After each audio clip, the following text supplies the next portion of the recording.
Turn it on and rip the knob off.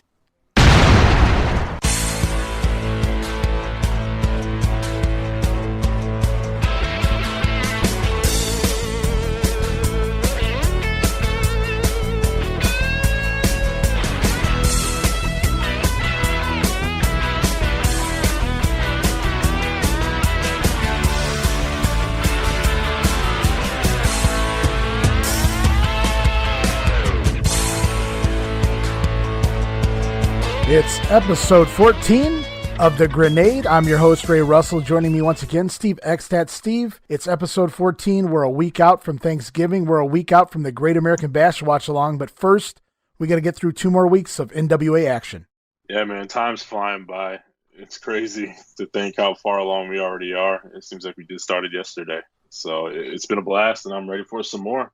Yeah, and this week we're going to be looking at the weekends of July 14th and July 21st. Of course, the Bash, the pay-per-view of the Bash taking place on July 23rd, and maybe a bonus show. You kind of caught some commentary from the main event, and we'll discuss that as we get into the show here. But holy cow, 7 months into 1989 and 2 weeks until Thanksgiving. Just completely crazy. Or actually, now 1 week until Thanksgiving. So it's just crazy.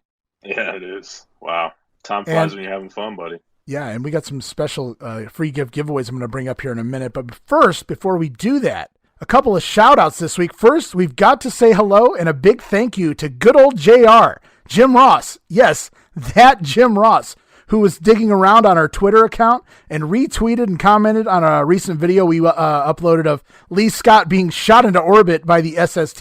We talked about that on last episode. You can actually go right now to @WrestlingGrenade. That's @WrestlingGrenade, and check out that video and all 3 videos, really. And I even did a compilation of all 3 backdrops of Lee Scott taking the backdrop from the SST. It's all right now on @WrestlingGrenade on Twitter. And I had to do a double take when I first saw JR retweeted us. I had to make sure that the blue check mark was there, and sure enough, it was Jim Ross. And if that wasn't enough, the 16,000 plus views the video did in like 2 or 3 days, thanks to his retweet, proved it. So thank you, Jim Ross, by God. And if you don't already know, you can follow JR at JR's Barbecue, JR's BBQ, and listen to his podcast with Conrad Thompson over at Grillin' JR. Again, not that I needed to tell you guys that, but yeah, thank you once again, good old Jim Ross. Pretty awesome of him. He doesn't have to do that stuff, but he seems to be busy on Twitter, so I'm not surprised at all. And secondly, I absolutely have to thank Mr. Richard Land. He's at Masked Wrestlers on Twitter. He's the go-to guy for obscure WWF footage, but I went to Mr. Land, the Land Man, and I inquired about some shows we were missing here in 1989 NWA, Steve, and he was able to do some digging around, and he found 2 missing shows relevant just to this episode of The Grenade. It was kind of funny because he found one, and then we were getting ready to record The Grenade, and he found the other one. So we had to actually postpone the show another day because it's all about getting everything we can on here, all the content we possibly can. I'll mention those again when we get to those episodes, but thank you again to Richard at Masked Wrestlers. That's MASKED Wrestlers on Twitter for making The Grenade a little more complete and filling gaps in missing footage, as we continuously try to preserve wrestling history with or without the help of old Stingy Pants McMahon. And I hope you guys have been enjoying the new show, Monday Warfare, The Battles Within, released every Monday morning. We're coming up on episode 3 already. For those who don't know, The Grenade is now moved permanently to Wednesday mornings. A reminder to follow the WrestleCopia podcast network on Twitter at WrestleCopia. That's at WrestleCopia. You can follow our sister show, Monday Warfare, at Monday Warfare. It's spelled exactly as it sounds on Twitter. And of course, follow us here on The Grenade at Wrestling Grenade. That's at RASSLIN Grenade. We had 2 free gift giveaways, Steve, back on Halloween. You were so kind and generous to put them up and offer them out to our listeners, and they came in flocks. There were a lot of people interested, sending me messages and things, and so I'm happy that we were able to make a couple people happy. We made someone's child happy with the... Yeah, that was really cool to see that somebody won the prize and gave it to their kid who collects autographs. Very, very cool. The good cop, bad cop. So this time I thought, well, at Halloween, we gave out 2 gifts. So this is Thanksgiving, Steve. So I asked you just earlier, we already had in mind 2 more gifts, but you upped it a little bit. We're going to give away 3 gifts this year on Thanksgiving. How does that sound? we're going to give away 3 free prize giveaways this Thanksgiving. And we'll announce the winners on Thanksgiving at some point in the day, in between me cooking 30 dishes, watching football, and scouring the net for Christmas deals for the kiddos and mama. Sometime that day, I promise, I'll tweet out all of the winners. We'll get you guys up there, and we'll be sure to mention you on the following podcast as well that follows Thanksgiving here on the Memory Grenade. Remember, the only way to enter to win the free prize giveaways is simply to follow us on Twitter at Wrestling Grenade. And we'd greatly appreciate a retweet of the free prizes as well. The more followers we get, the more prizes we can give away. And for Thanksgiving, Steve, the 3 prizes are: the first prize is an autographed picture of Gator Scott Hall. No, just kidding. Well, close anyway. It's actually an autographed 8x10 of the bad guy, Razor Ramon. It's a picture from WrestleMania 10, just moments after he's grabbed both Intercontinental titles. He has a belt in each hand, standing at the top of the ladder. An amazing picture, and it's signed by Scott Hall himself, Razor Ramon. So that's prize number 1. Prize number 2. Since it's Thanksgiving and it's a little bit about having a nice meal, for the second giveaway, we're going to offer up the Ken Patera special, the McDonald's pack. What a great idea. It came from the mind of Steve, so blame him or give him credit, whatever you want to do. Take your pick. What we're giving away in this particular free gift giveaway is not only an autographed promo pic of Ken Patera as Intercontinental Champion, but we're throwing in a $10 McDonald's gift card as well. You can thank the legend of Ken Patera for this idea. Just awesome. Hopefully people enjoy it. You know, get a kick out of it like we did. That was tremendous. If we weren't the ones giving this away, I would want to win this. Well, first of all, I love the promo pic. I'm old school, man, and I love this picture of, you guys go on Twitter right now and check it out. Ken Patera is Intercontinental Champion with Grand Wizard looking over his shoulder. But I would just want to win this just to say I won this and tell other people I won this freaking Ken Patera McDonald's pack. It was hilarious. But anyways, we still got one more prize to give away. So one final drum roll. Prize number 3, an 18x24 reprint of the Survivor Series 1990 poster, complete with all the teams. It looks so cool. I stared at this picture in the old magazine for days, if not weeks, some 30 years ago when the pay-per-view was coming up. And how cool to own it and have it up on your wall. It's so awesome. Again, the picture on Twitter. So that's what we're doing. All you have to do to get a Razor Ramon autographed picture from WrestleMania 10, the Ken Patera McDonald's gift card pack, or the Survivor Series 90 poster, is follow us on Twitter at Wrestling Grenade. You have 3 chances to win because there's going to be 3 winners. Should you be selected as a winner, please remember to read and respond to your DMs as soon as possible so that we can confirm and get things announced to you as soon as possible. It's the Razor autograph, the Survivor Series 90 poster, and the Ken Patera McDonald's pack. New meaning to the term, Happy Meal. Just great. And with all of that out of the way, we're about to get into the final 2 weeks leading up to the Bash 89 pay-per-view. But before we can get there, let's take a listen to some brief but important messages that tell you how you can keep the WrestleCopia podcast network up and running, keep the Grenade up and running for 2021. Please take a quick listen, and we'll return shortly. On behalf of the Wrestling Memory Grenade and the WrestleCopia brand, we are proud to announce our very own Patreon account. We encourage everyone to stop on over to patreon.com/WrestleCopia and check out an amazing 14 tiers. And depending on your budget, we have everything from as little as a $1 tier to as much as a $100 tier. Get you all sorts of exciting offers. It really all depends on what offer you value the most. You can do anything from join Steve and I right here as co-hosts for an episode of The Grenade, all the way down to unedited versions of the show, early access to upcoming episodes, beat everyone else to the punch, see what we're saying before everyone else gets to hear it, plus my insanely detailed show notes, which I value ever so dearly. You can even pick the flick. And what that means is, if you subscribe to one of our You Pick the Flick tiers, you'll tell us, me and Steve, what show it is you want us to review. It can be a watch-along on the WWE Network, YouTube, Daily Motion. It can even be a live review of a rare show from my personal archive vault of videos at home. No promotion, no territory, no era is off limits. You can request anything from your favorite WrestleMania to an episode of 1982 World Class to the 60-minute classic between Jack Briscoe and Dory Funk Jr. from 1970's All Japan. Hell, if you want to put us through the misery, we'll even pull a Mystery Science Theater over here and watch Hell Comes to Frogtown starring Roddy Piper. You tell us what you want us to review, and we'll do our own little watch along and do our best to entertain you guys and give you guys insight in the process. And it doesn't end there. There's a $5 tier, a Power Patron tier. All you have to do is subscribe $5 to our Patreon account, where you, as the patron, get exclusive access to the Power Hour podcast that we release anywhere from 2 to 4 times per month, with the potential for bonus episodes being added at any given time. It's unfiltered, uncensored, unedited. We say whatever we think, whatever we feel on just about any topic. We'll answer your questions, review recent pay-per-views. There's even a little segment we like to call Things Meltzer Said, where we pick apart and debate things Meltzer said. All of that, plus other random questions, opinions, and stories are shared here on the exclusive Power Hour podcast.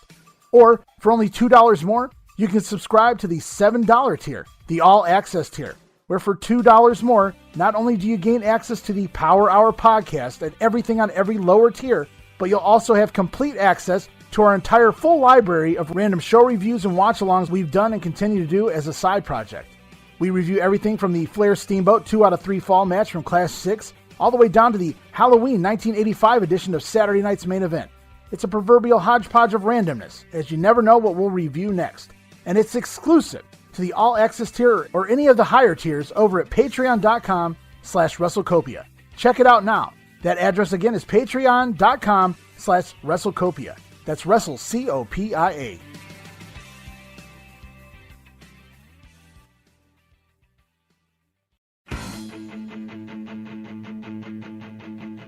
The Wrestling Memory Grenade is proud to announce the launch of WrestleCopia brand and the WrestleCopia Podcast Network, which you can find over at www.WrestleCopia.com. That's WrestleCopia.com, WrestleCopia.com.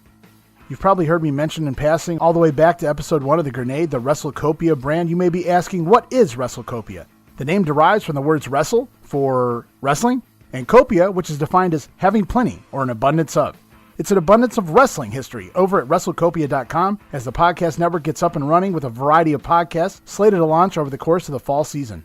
Everything from our show The Grenade to Monday Warfare, The Battles Within, an in-depth look and weekly breakdown of the entire Raw vs. Nitro war. The WrestleCopia News Network is a special feature podcast. We've done a couple pieces already in the Bullet Bob Armstrong special and more recently, What a Rush, a tribute to Road Warrior Animal piece. You can expect more late-breaking news, timely discussions, and tributes to the fallen legends on future episodes of WCNN. We've also got other podcasts being prepped for their debuts this holiday season, including a territory-based show we like to call The Money and the Miles. There's an old saying in the world of professional wrestling that nothing in this business is real except the money made and the miles traveled. In this podcast, we discuss the territory era, with shows focusing on everything from show reviews to yearly breakdowns to episodes focusing on some of the rare, lesser-known territories and outlaw promotions of yesteryear that remains an enigma. Stop on over to WrestleCopia.com for all the latest shows and follow us on Twitter at WrestleCopia. That's on Twitter at WrestleCopia for all the latest news and information on the podcast network.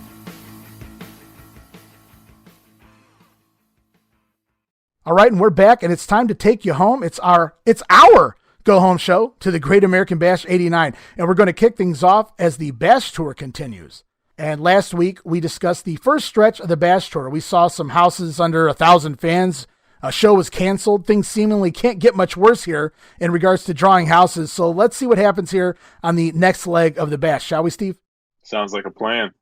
Okay, so last episode, we started with June 22nd. The Bash started on June 22nd. We ran all the way into July 14th. We pick up here July 15th in Richmond, Virginia, drawing 4,500 fans. That's actually respectable compared to some of the houses they were drawing in the first leg of the tour anyway. Yeah, it seems to be doing a little bit better based on what they did before. Did better towards the end than it did at the beginning. Of course, that was Crockett Country, and now we move out of Crockett Country and into Texas, Fort Worth, Texas. This was actually supposed to be a Bash Tour show, but they changed it last minute to a TV taping. And from what I gather, these TV tapings did not feature Bash matches. They just featured a lot of squashes, maybe a competitive match or two. So if you paid to go to the Bash and you wind up not going to the Bash, watching a bunch of squash matches, I'd be pretty pissed off here. And from what I understood, for this July 16th show here in Fort Worth, which is home of Dallas, home of world-class championship wrestling, they draw 2,700 fans to this TV taping, and half the roster wasn't even booked to show up here because there were a lot of nagging injuries that they wanted everyone healed in time for the pay-per-view. So there was just guys not even on the card. It was changed to a TV taping, And it's a huge market, Dallas and Fort Worth. I mean, look at what the Von Erichs did there for years, and here, 2,700 fans. Incredible. Man. The very next night in Lubbock, Texas, they draw a sellout. Now, that sounds pretty good, but the sellout's, it's a small venue. They draw 2,000 fans, though it was a sellout. They weren't going to get anything more. I'm just more curious about why were they even booking cities not in Crockett Country. Maybe in Crockett Country I could understand it. The Mid-Atlantic region booking the small cities or the smaller venues just because they had been there for so long. It was probably a guaranteed sellout, at least in years prior. Here in Lubbock, I don't even know why we're running Lubbock, but July 17th, 2000 sellout. The mind boggles me why we're running Lubbock and trying to draw 2,000 for a Bash tour date. It's not making you the money you need to pay these guys properly anyway. Yeah, it sounds like they're just filling a date on the card to get us from point A to point B. This whole Bash tour didn't make any sense to me the way they had it set up. They're running a lot of WWF country. They're running other people's areas, and they're not really running their own stuff. And I get it. It's the Great American Bash, so you probably want to get around. Hopefully people are watching. But, I mean, the ratings were in the tank months before the Bash tour even started. So how can you expect these buildings or these shows to even sell when the ratings aren't even that good? Wishful that's a pretty good thinking. indication that people aren't watching. And if they aren't watching, they're not going to buy a show. And we all know how terrible their promotion was, like selling shows in markets. Right. They had no idea how to do that. So they're just throwing shit on the wall and hoping people show up. And that's just not the way to run a company. You got to be out of your mind to do that. Yeah, I got 2 words for you. Wishful thinking. That's really all it comes down to here. That's not going to sell tickets, however. We do move over to July 18th in Amarillo, home of the Funker. 4,000 fans sellout. This was a TV taping, however. I love the building. I'm not sure what the name of the building was or where they were, but there's only a few matches pop up seemingly from this actual TV taping here, but I did like the look of the building when they showed it on TV. July 19th, it's all the way back to Atlanta and center stage for the final TV taping. They taped the go-home show for World Championship Wrestling for Great American Bash. So at least it'll be fresh for the weekend.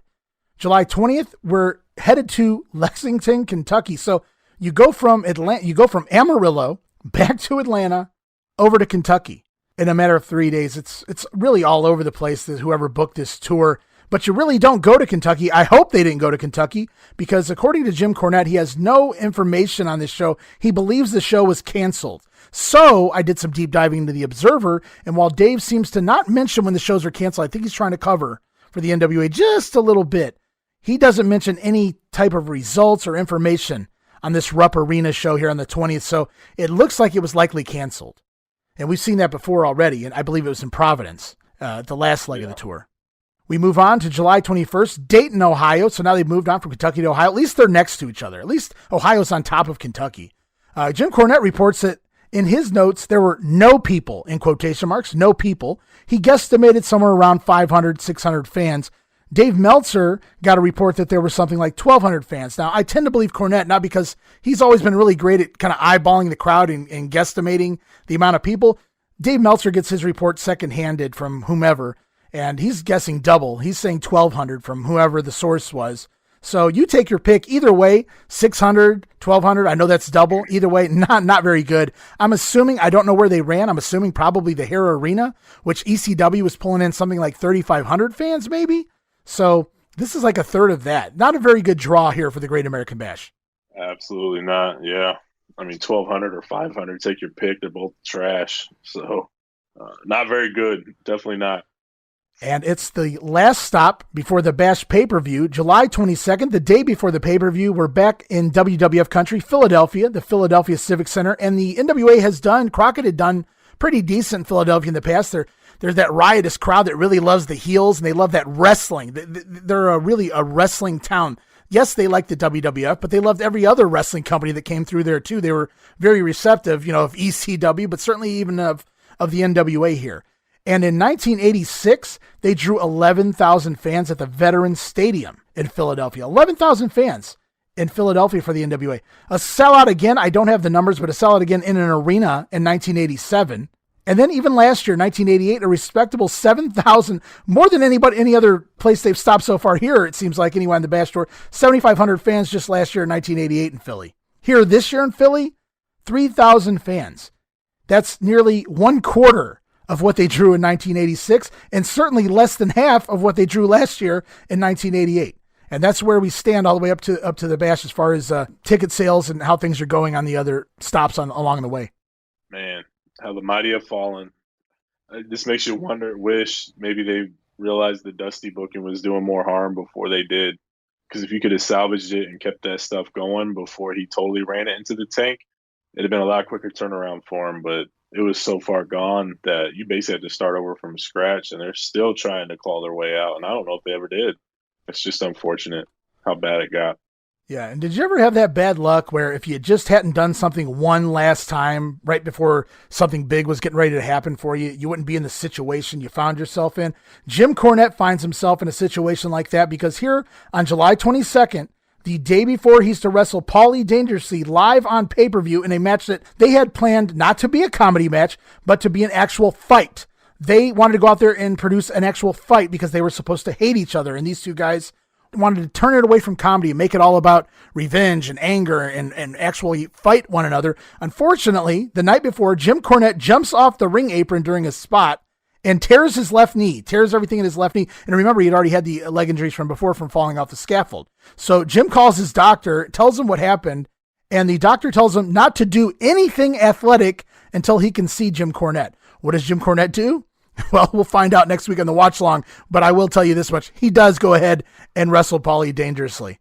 So until he sees the doctor, not going to happen. The next night was the pay-per-view. Jim Cornette does wrestle. I don't know what he's going to do athletically anyways, Jim Cornette. So it's kind of funny. Yeah, I'll give him credit once we get to the watch long and see how he goes into the match and everything he went through to get to that point. It's kind of comical, but not in a ha-ha comical, just the things that transpire. But we'll talk about that when we do the watch long. By this point, too, there's been a lot of other guys getting injured on the Bash Tour, a lot of nagging injuries. I don't know if you've noticed, but there's not really a day off during this Bash Tour. It seems like there's a bit, except for the cancellations, those are the days off. Other than that, it seems like they're working every single day. And by this point, the injuries are starting to rack up. Some of them just nagging injuries. Guys need a day or two off just to recover. But Terry Funk did have a fractured sacrum, and Johnny Ace is working now with a fractured cheekbone. I believe there's even a couple other injuries along the way. I think even Muda was given a day or two off to heal throughout this last leg of the Bash Tour heading into the pay-per-view. So injuries are mounting, but you wouldn't know it come pay-per-view time. Everyone delivers, and it's an amazing pay-per-view. And that's basically where we stand right now with the conclusion of the Philadelphia show. That brings us to July 23rd in the Bash pay-per-view from Baltimore. So we'll save that for next week's special watch-along edition, Thanksgiving Eve. Can't wait, man. You've hyped this show up so much. I'm ready to watch it. I think the NWA hyped it up for me. I just kind of went along for the ride. I do enjoy the show. And we were going to kick things off. Great job. Oh, they did do a fantastic job. For the people that watched it, know it. And for the people that didn't watch it, I hope they go back now and watch it now that they've listened this deep into our podcast. And we were actually going to kick things off this week with the July 14th Power Hour. But wait, Steve, you kind of noticed something, and I don't know if it's a fact or not, but it was a good call, and so I kind of flip-flopped things around. We went, as we were doing notes and reviewing the shows for these next 2 weeks, we got to the main event, the Sunday night main event for July 16th, and they kept hyping the upcoming steel cage match on Power Hour for next week. If this was, in fact, aired at the correct time, that would actually place this main event back on July 9th, because the Power Hour happened on the 14th, the main event on the 16th, shilling an upcoming Power Hour. That seems like it would be out of order. Now, I said to you, it could just, it's NWA. It could just be a production error. And if this really did air on the 16th, and they just promoted things out of order. We've seen that before. It's possible. However, since nothing really occurs on this show that really makes you think otherwise, I'm going to go ahead and, for right now anyway, call this show the main event, the NWA main event for July 9th. Now, we could be wrong. It could be the 16th. We only have one main event here is in regards to the date. So we're going to call it July 9th, the NWA main event. That's how we're going to kick things off. If it's the 16th, I do apologize. Somebody will come out there. I'm sure somebody out there will correct us. People love to do that, and I'm happy to be corrected in this instance. But the cool thing about this main event that we're dubbing July 9th is there are two versions of this show out there in wrestling land.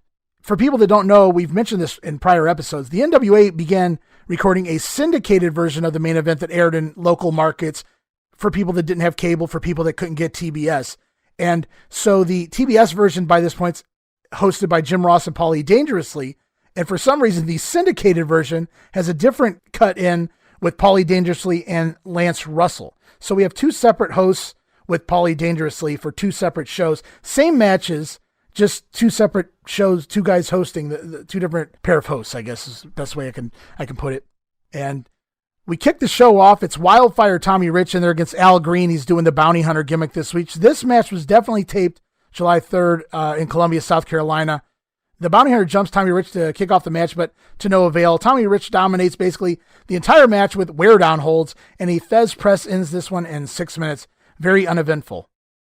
I got nothing, man. I forgot to watch the syndicated version, to be honest with you. I watched the other one where it started with the Terry Funk promo. Well, you missed nothing. You missed nothing. I totally forgot to grab it. Hey, brother, somebody say something about Steve fired up. Steve messed up. That's what happened right there.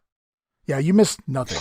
Absolutely nothing. 6 minutes of rest holds, really, is what this was. And Tommy Rich gets the win. He dominates the match and gets the win with the old Fez press. We get a Ricky Steamboat promo. It's from last week, so we've seen this one before. He's challenging Lex Luger to the no DQ match. The only note I have here is I don't know if this is from the syndicated version or the TBS version, but Paulie refers to Steamboat as a wife beater. So you did miss that as well if you picked up the show later. I'm wondering why he would say something like that. I get it. He's a heel and he's trying to get some heat, but that's baseless, I'm sure. That's completely different than what we just I'm sure it's it may have been a rib. It may be the opposite. Bonnie might be the spouse abuser. I could see that.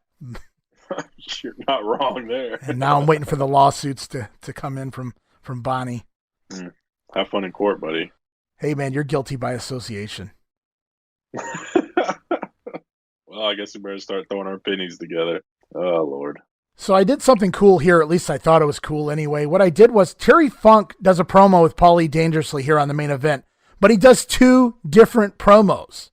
He does one with Paulie on the show with JR, and he does one with Paulie, a different one with Paulie for the show with Lance Russell. So I went in there. I thought that was kind of cool. So what I did, because they're both spliced in at the same exact part of the show. So what I did was I went and grabbed audio of both promos. So we'll listen to the first one here. I love this one. This is with Lance. I think this is the one with Lance Russell. Yeah, it's the syndicated version. The one with Lance Russell. Lance is actually in the room when Paulie's about to introduce Terry Funk, and Lance kind of, oh my God, rolls his eyes and he has to leave.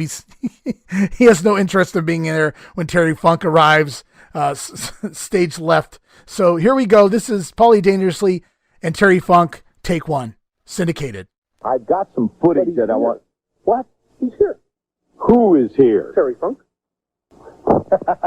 Oh, boy, I'll tell you, you are a case. Come on. You can host the show with me. Oh, can I? Welcome. Welcome. Thank you for showing up. It's a pleasure being here with you anytime on the Danger Zone. Well, no, this is not. This is the main event show. This is the NWA main event. But anytime you're around, it's a Danger Zone. Right. Anytime you're around, it's a day. Any place you go is dangerous. Paulie, what did you think about Ric Flair's interview about the match, the 23rd in Baltimore, whenever he kept on getting louder and louder and louder, and the veins started protruding from his neck, and his face got redder, and he screamed and he hollered, I am going to beat Terry Funk on the 23rd. Doesn't he realize that Bach and Beethoven and Einstein and people of this nature, Churchill, they did not have to raise their voice to make their points in history. Nor do I, Ric Flair. All I have to do is say one thing. You just have to take that glory days and take the L out of it, because that's what it's going to be. It's going to be the gory days in Baltimore on the 23rd whenever I get a hold of Ric Flair. And what a pleasure it is having you have me here, and I promise you that any time that you want to, you can come to Funk's Grill. Can I come back here? You're always welcome here. Anytime I'm around, you're welcome, because you are the next heavyweight champion of the world. For sure. Would you like to watch this next match? Bill Irwin's in it. I know you like him. I sure do. Check this one out. Bill Irwin in the ring. And that's promo 1 between Paulie and Terry Funk. That was on the syndicated version. This is Paulie Dangerously in the same segment interviewing Terry Funk on the TBS version of the main event. Of course I'll shut up now. And you know who knows that most of all is Ric Flair, because you can find it out because he screams whenever he talks. And why does he scream? You either scream in anger or scream because you're trying to hide something. And that's what Ric Flair is doing. He is trying to hide his fear. And there's certain kinds of fear, Paulie. Fear of the dark, if you shut your eyes. Some people are afraid, or fear of being underwater for a long time, not being able to come up and get air, are afraid of an animal. Ric Flair is afraid of an animal, and that animal is me. And I have the instinct to feel his heart beat faster and faster and faster the closer it gets to the 23rd of July in Baltimore. They call it the Glory Days. Let's eliminate that L, and you will have the Gory Days. He says that I have tarnished his career. Well, I am going to stain his career a bloody red in Baltimore. And Paulie, I want to thank you once again for having me as your guest. And you can be on Funk's Grill at any time. Thank you. We have something else coming up. I have no idea what it is, and nor do I care. Thanks for coming back and saving the NWA. You're welcome, Paulie. Thank you. God bless you. We have something else coming up. I have no idea what it is. What did you think of these Terry Funk promos? Oh, they're pretty good. He was spot on. Like, he's so calm, cool, and collected, where Flair's at another level that we haven't seen him in a long time, where he's yelling and he's maxed out he's ready to go. He's been gone for a while, so he's ready to get back in there, and he's showing it in his promos. But these are both really good. They're similar. Obviously, you can pick up the distinct similarities there, but they're also different, and they're both really good Funk promos for sure. Yeah, I thought that was really cool. It was really, I don't know why they didn't just splice the Paulie and Funker one into, both of them, because Jim Ross was nowhere to be found in the TBS version. So they could have easily done that, but I'm grateful that they didn't, because just getting Lance Russell's mannerisms when Terry Funk's walking to the screen was classic enough for me. So I was totally supportive of that. And I thought it was a really cool idea I just came up with to get them both on the show, just to give everybody an idea of how things worked back then. We move on. We're back July 3rd, taped in Columbia. It's Scott Hall. I don't know if he's Gator Scott Hall or Big Scott Hall, because he was kind of Gator Scott Hall for a little bit, but he's now being introduced as Big, or he was Gator for a little bit. Now he's Big. I don't know. Take your pick. Doesn't really matter. He's taking on Wild Bill Irwin here. Lots of arm bars kick things off from Scott Hall. Punches and kicks from Irwin, just as you would suspect. Your typical Irwin match. Why do these matches always last the longest on the show? I can't seem to understand. We get all these guys out here who have a large arsenal of moves. Their matches go 2, 3, 4 minutes. Bill Irwin seems to get these 10 to 15 minute matches almost every week. It's kind of like Vince with IRS in the WWF. Maybe that's the only way to have him try and put on a good match, is to give him a little bit of time. I really have no reason for it. He's terrible. Like you said, it's just a bunch of kicks and rest holds and stalling, and nothing entertaining at all about this match. And the fact it went nearly 10 minutes can put you to sleep. It's terrible. This match was announced as having a 10-minute time limit. The match goes, according to the ring announcer, the match would pretty much go roughly about 9 minutes, 50 seconds. There's about 10 seconds left in the match when Scott Hall gets the win here with an inside cradle, even an uneventful finish to the match. We see about 9 minutes of this, so we missed about the first minute of the match. I would assume most of that was just stalling from Irwin. So yeah, Scott Hall picks up the win with an inside cradle. Match went damn near 10 minutes. Bill Irwin attacks Scott Hall after the match, whips him down to the mat. Scott Hall makes the big comeback, runs Bill Irwin off. So very uneventful, not a lot to see here. Didn't do Scott Hall any favors. Yeah, Scott Hall's still really green. His offense is weird for his body. He's doing drop kicks and arm drags and things like that, and it just looks weird, him doing that. Yeah, it looks He's still a few years away from being something that resembles a pro wrestler. Yeah, it's just a very phony persona for Scott Hall. And I don't know that phony is the right word, because he's trying to find himself here. He's not really trying to be fake. He's trying to find who he is. And he's been in the business quite a few years at this point. Him and Spivey broken together as a team. And so here we see where Spivey is and we see where Scott Hall is. And Hall has the much better look, but Spivey, just the right places at the right time, I suppose. Yeah, and he works Japan and got better. So I think that's a big difference as well. We continue on with the show. It's highlights of the Paul E. Dangerously Jim Cornette feud, of course, building towards the Bash pay-per-view when the two managers will take each other on in a tuxedo match. It was pretty cool. We did go back in time. Vince and the WWF don't like to acknowledge what happened in past history, especially when certain people have left the company. And the Midnights, or the original Midnights, have, for all intents and purposes, left the company. Randy Rose is still around here and there to do a job. Dennis Condrey's been gone for months, but we do go back in time and we see Paulie's debut in the attack on Jim Cornette. That was pretty cool. It keeps everybody, for anybody that wasn't watching near the end of last year, now you know what started it. Now we know where we are, and the pay-per-view's coming up next week. Good job, I thought, anyway. Yeah, I liked it. I was kind of surprised to see it. Like you said, they didn't really do these things back then, and to see him go that far back to highlight the rivalry between these two, I thought it was very well done. Good stuff. It's a Lex Luger promo replay from last week. He is class that will never pass. He says Steamboat was a champion. Luger is a champion. The NWA may dictate the rankings, but not the match type. Lex Luger is in full control. He will give Steamboat a match, but it's just going to be a regular wrestling match. 6-man main event time. This one's taped at center stage. It's all three Freebirds as Hayes, Garvin, and Gordy taking on the Steiner brothers and Dr. Death. What a threesome that is. Yeah, this is quite the visual, seeing these 6 guys together. I mean, outside of Hayes, Garvin looked really good when he came back. He got on that Hogan plan, and he looked awesome, I thought. You mean he started taking Hulk Hogan chewable vitamins, right? Yeah, he did that. And Dr. Death and the Steiners is just tremendous. I mean, what a sight to see. Oh, just my God. Awesome. I'd be running away. Oh, yeah, for sure. My first note here, though, is I look at these 3 guys, Doc and the Steiners. Who do you want to see them get in the ring with on the other side? Terry Gordy. So who do we see the least out of on the other side? Terry Gordy. Not nearly enough Terry Gordy in this one. The Freebirds do eventually get heat on Rick Steiner. Double Irish whip into the railing goes Steiner. That was a good bump by Rick Steiner on the floor. Michael Hayes misses a big punt kick and takes a back bump, that banana peel bump, if you will, that we saw DDP do recently on a watch-along we were doing for WCW pay-per-views. And Rick makes the hot tag to Dr. Death. Terry Gordy tags in too. So we get Doc and Gordy on the hot tags. They start going at it. Gordy with a wild upside down bump in the corner. Sells more than the shitty other birds, Garvin and Hayes. It's crazy to think that the biggest guy, the legit badass on your team, is the one who has no issues taking the bumps. Yeah, it just goes to show he's a true professional. He wants his stuff to look good, and he's going to do everything it takes to make that happen.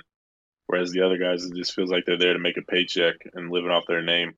So we wind up with a 6-way brawl. Paulie dangerously pops up at ringside. Scott Steiner winds up with an O'Connor roll on Jimmy Garvin, but Paulie's down there with that tennis racket he's been carrying around, just like Jim Cornette. Paulie hands the racket to Gordy. Gordy in the ring takes the racket, jabs it right into the throat of Steiner. Garvin covers, gets the win. Match went 7 minutes. I wasn't happy with the finish.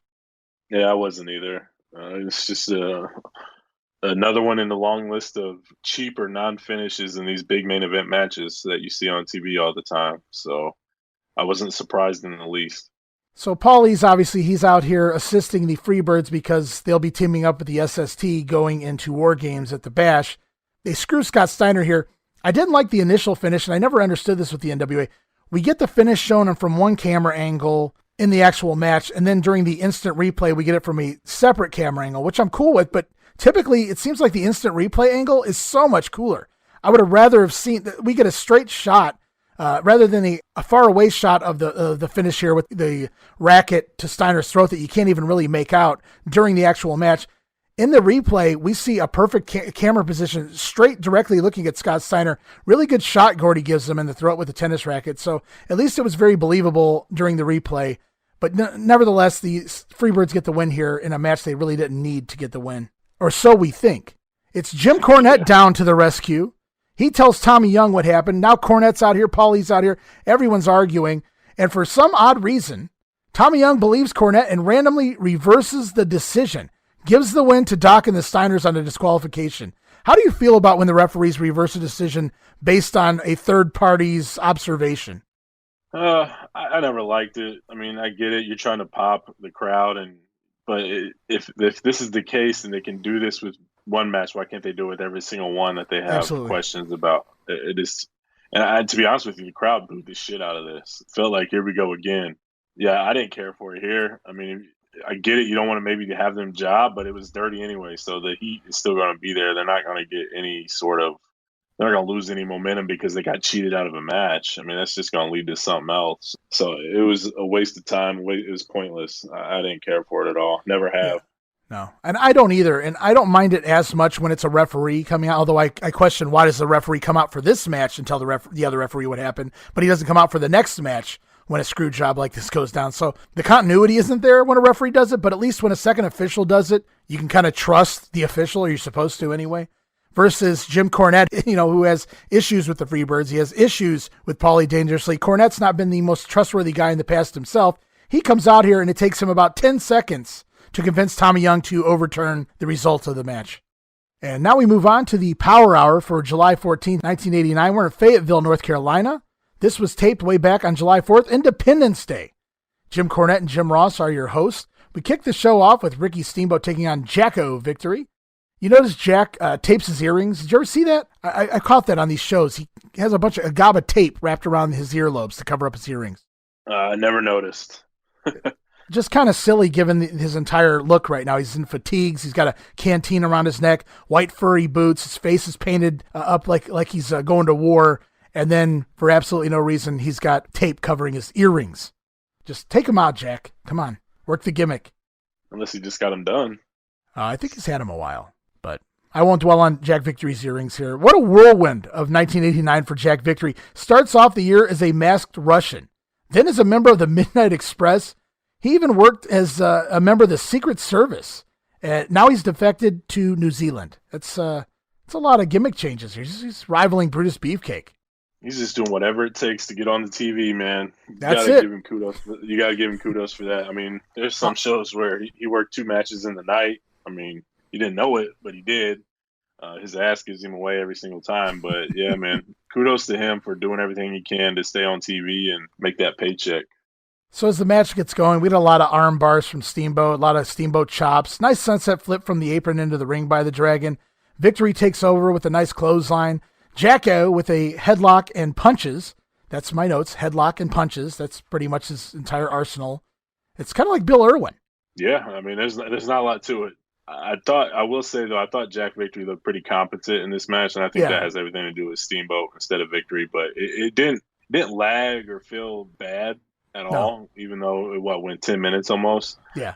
So it just felt like it was a solid match. And again, it's all Steamboat, but still, it wasn't bad. No, I'll give Steamboat credit. And I'm not trying to completely shit on Victor. I try to have a lot of fun with him here because of his big ass and because, yes, sometimes he does put on stinkers, but he has proven to be competent and passable as a worker. He did a great job in the Midnight Express match. He's done pretty decent jobs in some matches under some of these other gimmicks as well. It seems like he's getting a little worse as the year goes on. He's regressing instead of progressing, but here tonight against Steamboat, he does a pretty damn good job. Slams Steamboat down to the mat, goes up for a middle rope elbow, which he misses. Steamboat goes to the top rope, flying cross body block. Steamboat gets to win 9 minutes, 53 seconds. And at the end of the match, Jim Cornette on commentary, or at least right after the match, Jim Cornette pushes the fact he wants to know if Lex Luger will sign that no DQ stipulation that Ricky Steamboat continues to ask for. It doesn't seem likely, but we'll see what happens. It's on to WNN, the Wrestling News Network, with Gordon Soley. He runs down the Great American Bash card. He talks Stampede Wrestling and the British Bulldogs. Davey Boy Smith and Dynamite people might not know this. Yes, they went over to Japan after they left the WWF, but they also had a stint up in Calgary, and Dynamite turned heel. I bet you that was awesome. I'd love to see some of that. In the AWA, it's Ken Patera and Brad Rangans, the AWA Tag Team Champions. They've been taken out of action by the future Beverly Brothers, Mean Mike Enos and Wayne the Train Bloom. They're on their way back to the AWA to get revenge. In Atlantic Coast Wrestling news, the Ring Lords are feuding with the Mod Squad, and I find that hard to believe. Because I can't even imagine what the Mod Squad look here in 1989. I know they pop up on a random Clash at some point. But the Ring Lords and the Mod Squad, both complete heels as far as their look, and neither team very good. But we are talking independent wrestling here in the on the East Coast. Ring Lords and the Mod Squad. I don't know that I ever want to see that match. And lastly, in the indie news, Gordon mentions that Sam Houston is now teaming with Robert Gibson of the former Rock and Roll Express. Doesn't seem to mention what territory or independent this is in. I'm pinpointing it in Georgia. Seems like Robert Gibson was around Georgia at this point, but it also could have been Memphis. I don't have results of them teaming anywhere. So this honestly could have just been more of shit that Gordon made up. Yeah, hard telling, man.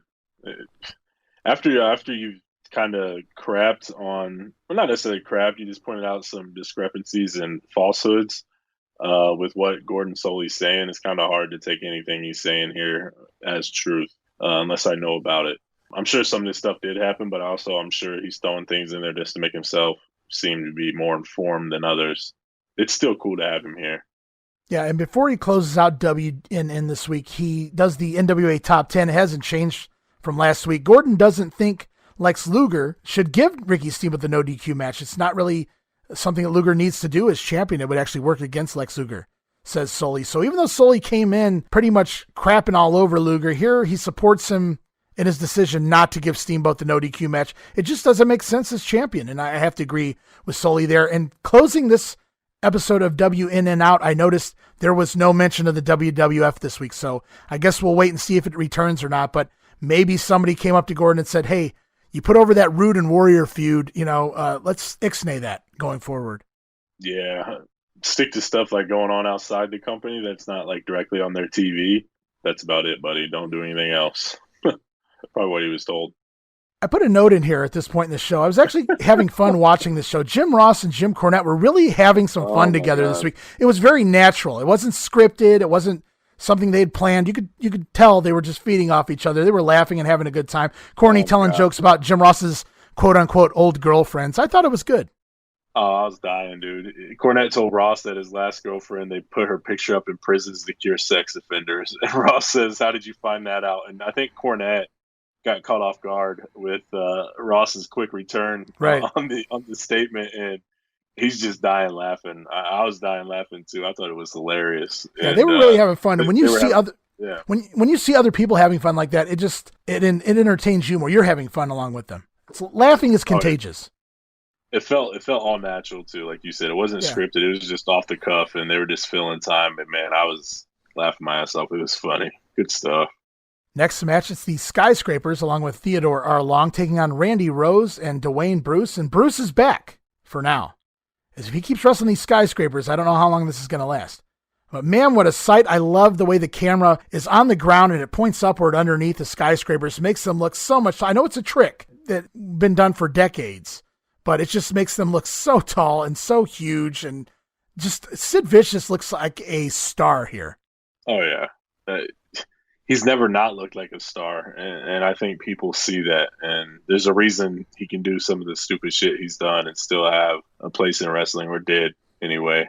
What a physical specimen, and what a visual. Just crazy. So we get some peanut head chants here for Teddy Long. I didn't realize that it started this early. I didn't think it caught on until much later into 1990, but I noticed Jim Ross mentioned one week that Jim Cornette coined the phrase peanut head, maybe in the locker room or whatever, and it caught on. And so now Teddy Long comes out here every week pointing at his bald dome right into the camera, telling everyone not to call him Peanut Head. Obviously, reverse psychology wins here. The fans actually start chanting Peanut Head. I can't believe it caught on this fast. As the match gets going, Dan Spivey telegraphs a backdrop, and I found this kind of funny. Randy Rose, who had been pushed to some degree in the past, since Spivey telegraphed it, Rose stops short, kicks Spivey in the chest. Spivey stands straight up and no-sells Randy Rose and clotheslines Rose, and I don't think Rose was expecting it. He takes the bump, and he doesn't have time to actually take the bump, so he lands on his ass. And it was just really comical. I think Rose was expecting Spivey to sell, and Spivey's like, I'm not selling for you, and then just clotheslines him straight down to the mat. I didn't really pick up on that, but it sounds hilarious. I'm going to have to go back and watch that. And, of course, once again, we get Norman down at ringside rolling around and beating on his head with a shovel. I don't know. It's a garbage can. It's a balloon. Now we got a shovel out here with Norman the lunatic. Just go away. I mean, that's all. I mean, I'm sure that's what Sid and Spivey are thinking. Just this dude away I can't believe. From us. Yeah, I can't believe they haven't done anything about this yet at this point. This has been going on far too long. And it really hasn't even been that long, and it feels like it's been forever. Yeah. He's not even wrestling anymore, which is probably the best part of the entire thing. I love that shoulder press in the corner, the crunch there. I think it looks good, and the splash off the middle rope. He's not terrible in the ring. He's believable in the ring. It's just all this other stupid crap they have him doing. He just needs to go away or just wrestle. That's really it. So, do you remember what happened when Dwayne Bruce wrestled Sid, Steve, when Sid pressed him into the air and dropped him on the ropes, and he bounced off the ropes and bounced off the apron and hit the floor, and we didn't see him for a month afterwards? Well, Dwayne Bruce tags in here, and what is the first move done to him? The first move is he is pressed in the air by both members of the Skyscrapers. And I was just fearing for his life at this point. But what a trooper that he just goes along with this. And I don't mean a state trooper either, like Sergeant Buddy Lee Parker. Not yet anyway. Yeah, that's the first move he gets when he comes in. Just crazy. And then he also gets killed with another clothesline by Sid. So he's probably done with the Skyscrapers. He probably wants nothing to do with Sid or anyone else like that. Just get him the hell away from him. I think this is the third time he's actually been in the ring now. First with Sid, and now the second time with the Skyscrapers. Yeah, they actually press him up into the air, and luckily for him, they drop him chest first across the top rope. Spivey with a rolling Samoan drop. I thought that was pretty impressive to see Spivey hit that move. And a spiked powerbomb ends this one. Spivey with his foot on Dwayne Bruce's chest gets the win in 2 minutes and 16 seconds. The Skyscrapers continue to dominate. And we're back to actually pinning the opponents. Yeah, they figured it out this week on TV. They figured out what they're going to be, and they're just beating the shit out of people, and that's what I'm excited to see. None of the stupid finishes at the end, whether they're doing submission, knockouts, things like that. It's just a power bomb, and it's over. And I can't wait for you, Johnny Ace, at the Great American Bash. You're next. It's Funk's Grill, and his guests this week are Gary Hart and the Great Muta. The Chiron says it's Oriental Night at Funk's Grill. Gary Hart explains the mist as how Muta summons the spirits of these Shogun warriors and these samurais of past ancestry. So that's what the mist is. We finally learned what the mist is after all this time. It's summoning spirits. The mist has spirits. So Missy Hyatt had spirits shot all over her face. I'm not touching that one, buddy. You can if you want. But I don't have to. Missy's probably touched it enough for the both of us. Probably not wrong. Oh, Lord. But I thought this was really cool, man. It was different. I liked it. It really did make the mist, even though we know it hasn't really done anything because people are coming back, 3 or 4 days later, like Missy Hyatt. Just giving a little bit of a backstory is pretty cool. I liked it. Yeah. So actually what happens during the Funk's Grill here, Gary Hart asks Terry Funk if he wants to have the power of the Shoguns, the power of the samurais, and Muta winds up spraying mist onto Terry Funk's hands and giving him the power so that he can go in there and use it to defeat Ric Flair at the Great American Bash. I thought that was fun watching Muta spray Terry Funk's, because Terry Funk was like, I don't want to get sprayed in the face. I don't want to get my clothes dirty. No, we'll just spray your hands. And so Terry Funk gets the power of the Shoguns and the samurais. Fun little promo there. It didn't really do a whole lot, but it was better than some of the other Funk's Grills of the past. Yeah, and it's like a foreshadowing of what's to come later on in the year. So yeah, what's cool to come in a week or so. Yeah, absolutely. So it made sense, and it's all going to tie in together after the Bash, I'm sure. We get a Paul E promo with Jim Ross. Paul E rambles about the SST missing flights back from Samoa. They had went home to Samoa. They caught a late flight to St. Louis, and now they're stuck in St. Louis, and they can't get here for the Power Hour. The main event was slated to be the steel cage match, if you don't remember. The Road Warriors getting ready to take on the Samoan SWAT team was supposed to be inside a cage here in Marietta. However, according to Paul E., the SST are not here. They're not here in Marietta. They're in St. Louis. And then immediately we get large bullshit chants from the fans. So they're not digging this at all. They were promised a cage match between these two badass teams, and Paulie just told them they're not getting it. The fans are not pleased. And then they learned that the replacement will be the Freebirds for the SST. And now I'm chanting bullshit too. Yeah, I am too. Like I remember I've watched Power Hour 89 a few times. I forgot the cage match and what happened here. But yeah, man, I would love to see the Warriors and the SST in a cage. That'd be pretty dang entertaining. And it's unfortunate we didn't get it. Yeah, you don't get steel cage matches on TV all that often. This is the first time, certainly in 1989. So I was pretty bummed that the match was changed. They did save face a little bit. It was not Hayes and Garvin. It was Garvin and Gordy. So at least if it had to be two Freebirds, it was the best two Freebirds you could pick to take on the Road Warriors here. It doesn't replace the SST, but I'm still pretty damn happy we get Terry Gordy in a cage with the Roadies. Same here. Michael Hayes doesn't bring down his team to the ring, but he does saunter his way down momentarily shortly thereafter. This was a solid match with the Roadies, do some good stuff early on. I did notice Garvin took minimal bumps. He wasn't trying to sell all that much. The Freebirds wind up getting heat on Road Warrior Hawk. Gordy and Hawk actually wind up cracking heads. We get hot tags to Jimmy Garvin and Animal. Turns into a four-way brawl. And then after the initial explosion by all four men, I don't know if you caught this. It was like they got into separate corners and they were just waiting for something to happen. There was just slow motion punching and it's just really dead. And they just kind of were like looking around waiting for something to happen. It just seemed weird. And then lo and behold, seconds later, it's SST and Paulie dangerously popping up at ringside. They were there all along. It's me, Austin. It's me all along. Son of a bitch. And they were there all along. The SST pop up and they hold Tommy Young so that Michael Hayes can pick his pockets. I bet Tommy loved that one. Michael Hayes picking the pockets of Tommy Young until he finds the key to the cage. They get inside. The SST and Michael Hayes aid Garvin and Gordy in attacking the Roadies. It's 5-on-1. We get a disqualification after 8.5 minutes. Yeah, this is a solid match. The aftermath was even better. Like I said, I just wish it was the SST. That would have been a lot better. But I get it. So we see Road Warrior Animal cuffed to the ropes, and Hawk is rammed repeatedly into the cage until he bleeds. It's far away shots, so we never really get a good look at Hawk bleeding, but this is the second blood we're getting here on NWA TV in a matter of just the last couple weeks. They're really trying to sell this pay-per-view, and I guess we need a little blood heading into War Games because I don't think we get any in the actual match.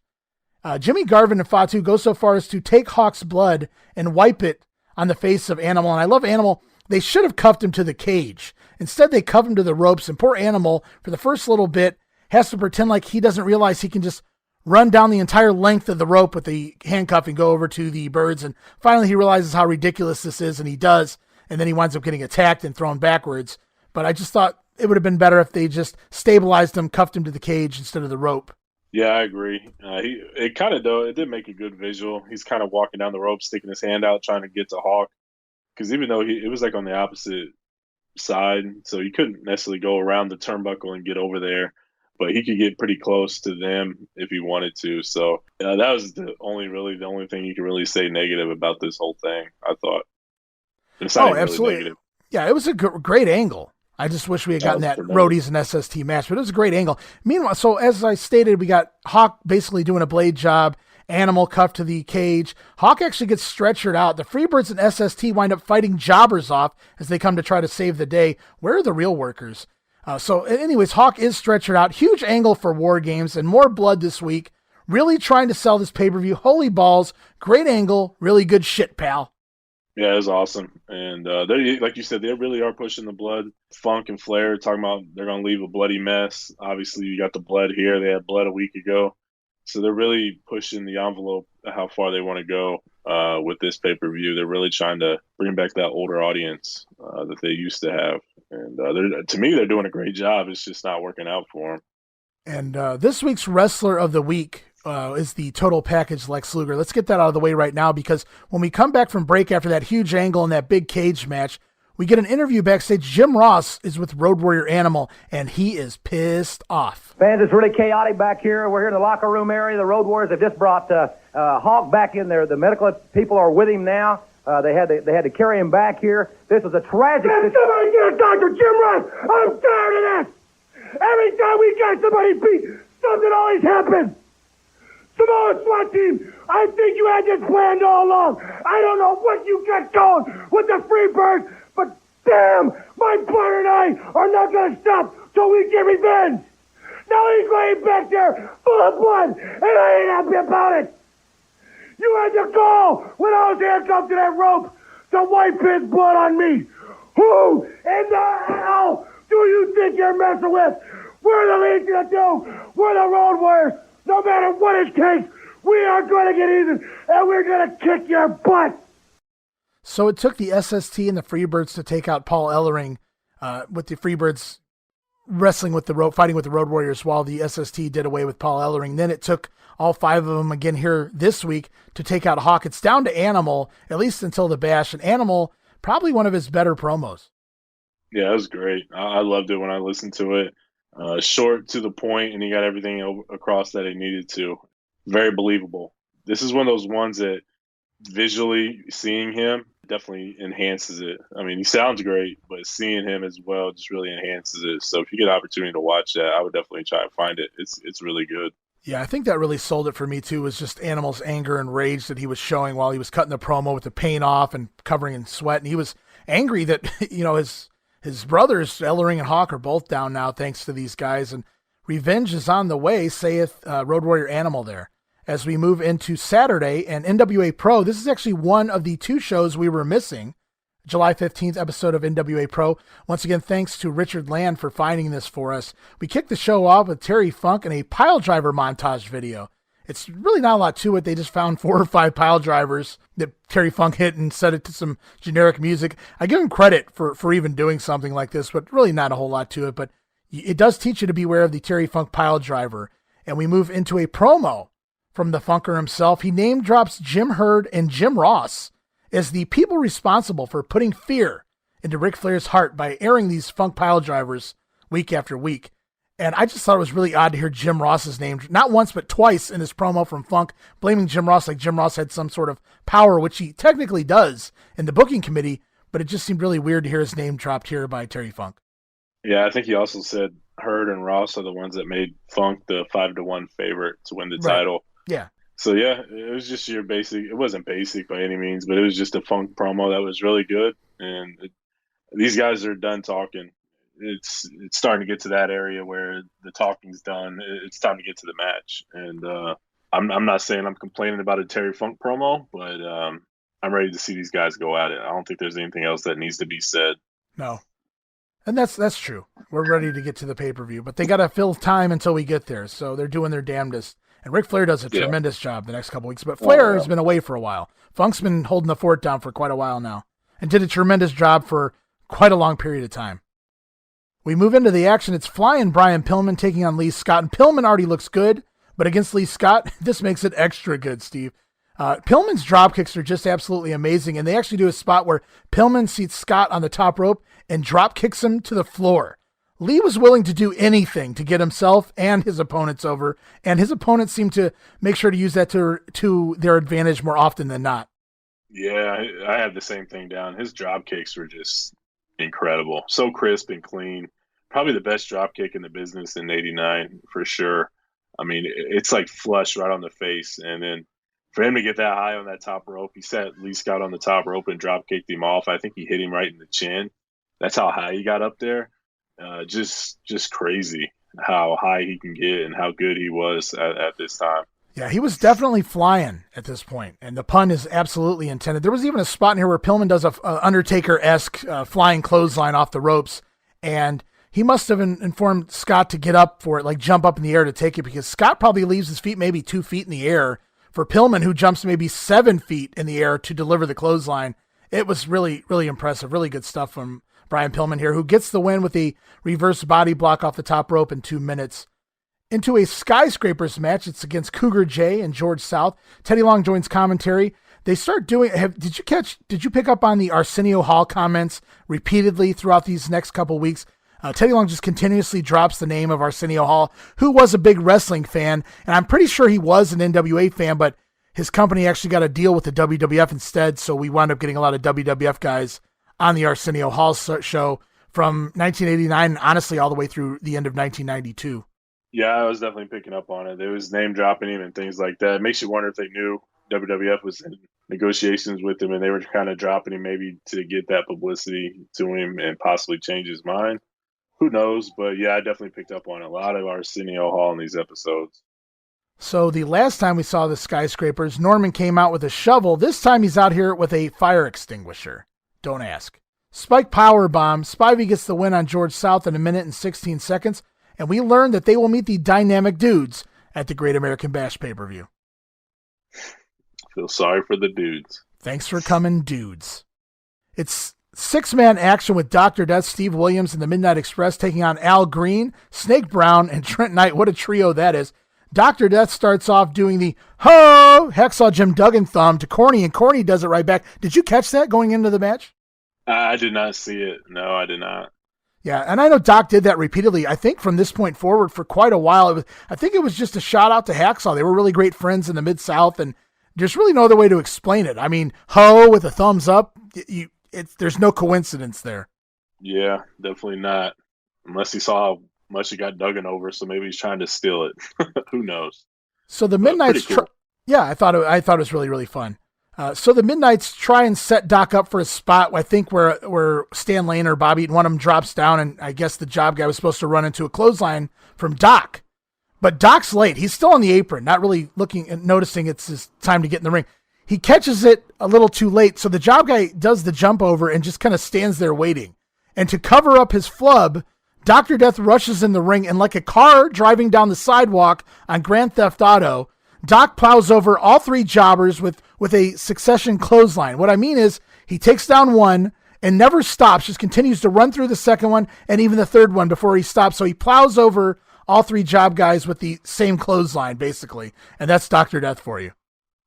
Just awesome. What a talent, man. He's so dang good, and he has a great look.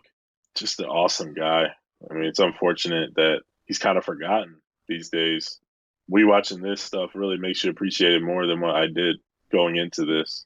Yeah, he's amazing. The finish of the match sees a triple Irish whip by the baby faces. They throw all 3 of the job guys into one another. And this was a really cool spot that I'm going to grab a video of and put it up on Twitter. I don't know how they even did this. It almost looked fake. The Midnight Express whip Trent Knight into the ropes, and they both grab him and throw him up into the air, and Trent Knight somehow magically lands on top of the hands of Dr. Death into a press slam. It was like flawless. It was like almost like ballet. I don't know how it happened, but the Midnights grab Trent Knight and just kind of toss him into the air, and he lands into a military press position into the hands of Dr. Death in the sky. I really loved it. I thought it was great. Yeah, what's crazy is Doc's arms didn't even go down. They didn't bend or nothing. He had his hands up waiting to catch him. He caught him, and then he just stayed there. They didn't move down. That just shows you the strength that the guy had to catch somebody like that and not even flinch your arms at all. It's just insane. Yeah, he caught him over his head, just so everybody understands it. Like I said, I'm putting the video up on Twitter because it's just amazing. It's almost like I don't know, man. It's just it's something you've never seen before. I can guarantee you that. No, and I don't even know if you could try this spot and get in and actually do it twice. And they do actually try this spot again and don't get it. At least not as good a here as it is the first time. So Dr. Death with the press slam and Bobby Eaton off the top rope with an elbow drop on Trent Knight ends this match. Match only went 1 minute and 21 seconds. And after the 6-man tag, we cut to a contract signing aired or taking place back on July 1st, we're told. It's Sandy Scott, not George Scott. It's the brother of George Scott, the one everyone actually likes. Sandy Scott, who worked in the Mid-Atlantic office, worked for Jim Cornette all those years up in Smoky Mountain Wrestling. It's Sandy Scott here with a contract signing for the television title match at the Great American Bash between Sting and the Great Muta. It's Muta and Gary Hart and Sting all there to sign the contract. Gary Hart says Sting is the best athlete in the United States and the Great Muta is the best athlete in Japan. And we're going to see what happens here at the Great American Bash when the best athlete from the U.S. takes on the best athlete from Japan. Gary Hart makes sure to say that Muta will win. Yeah, it was short and to the point. I thought Gary Hart did awesome here. And what the hell's going on? There's a contract signing that didn't end in a brawl, or it's definitely 1989. Yeah, no tables were broken. What the hell's going on? These guys actually just had a contract and signed it? Are you serious? Really? Who does that?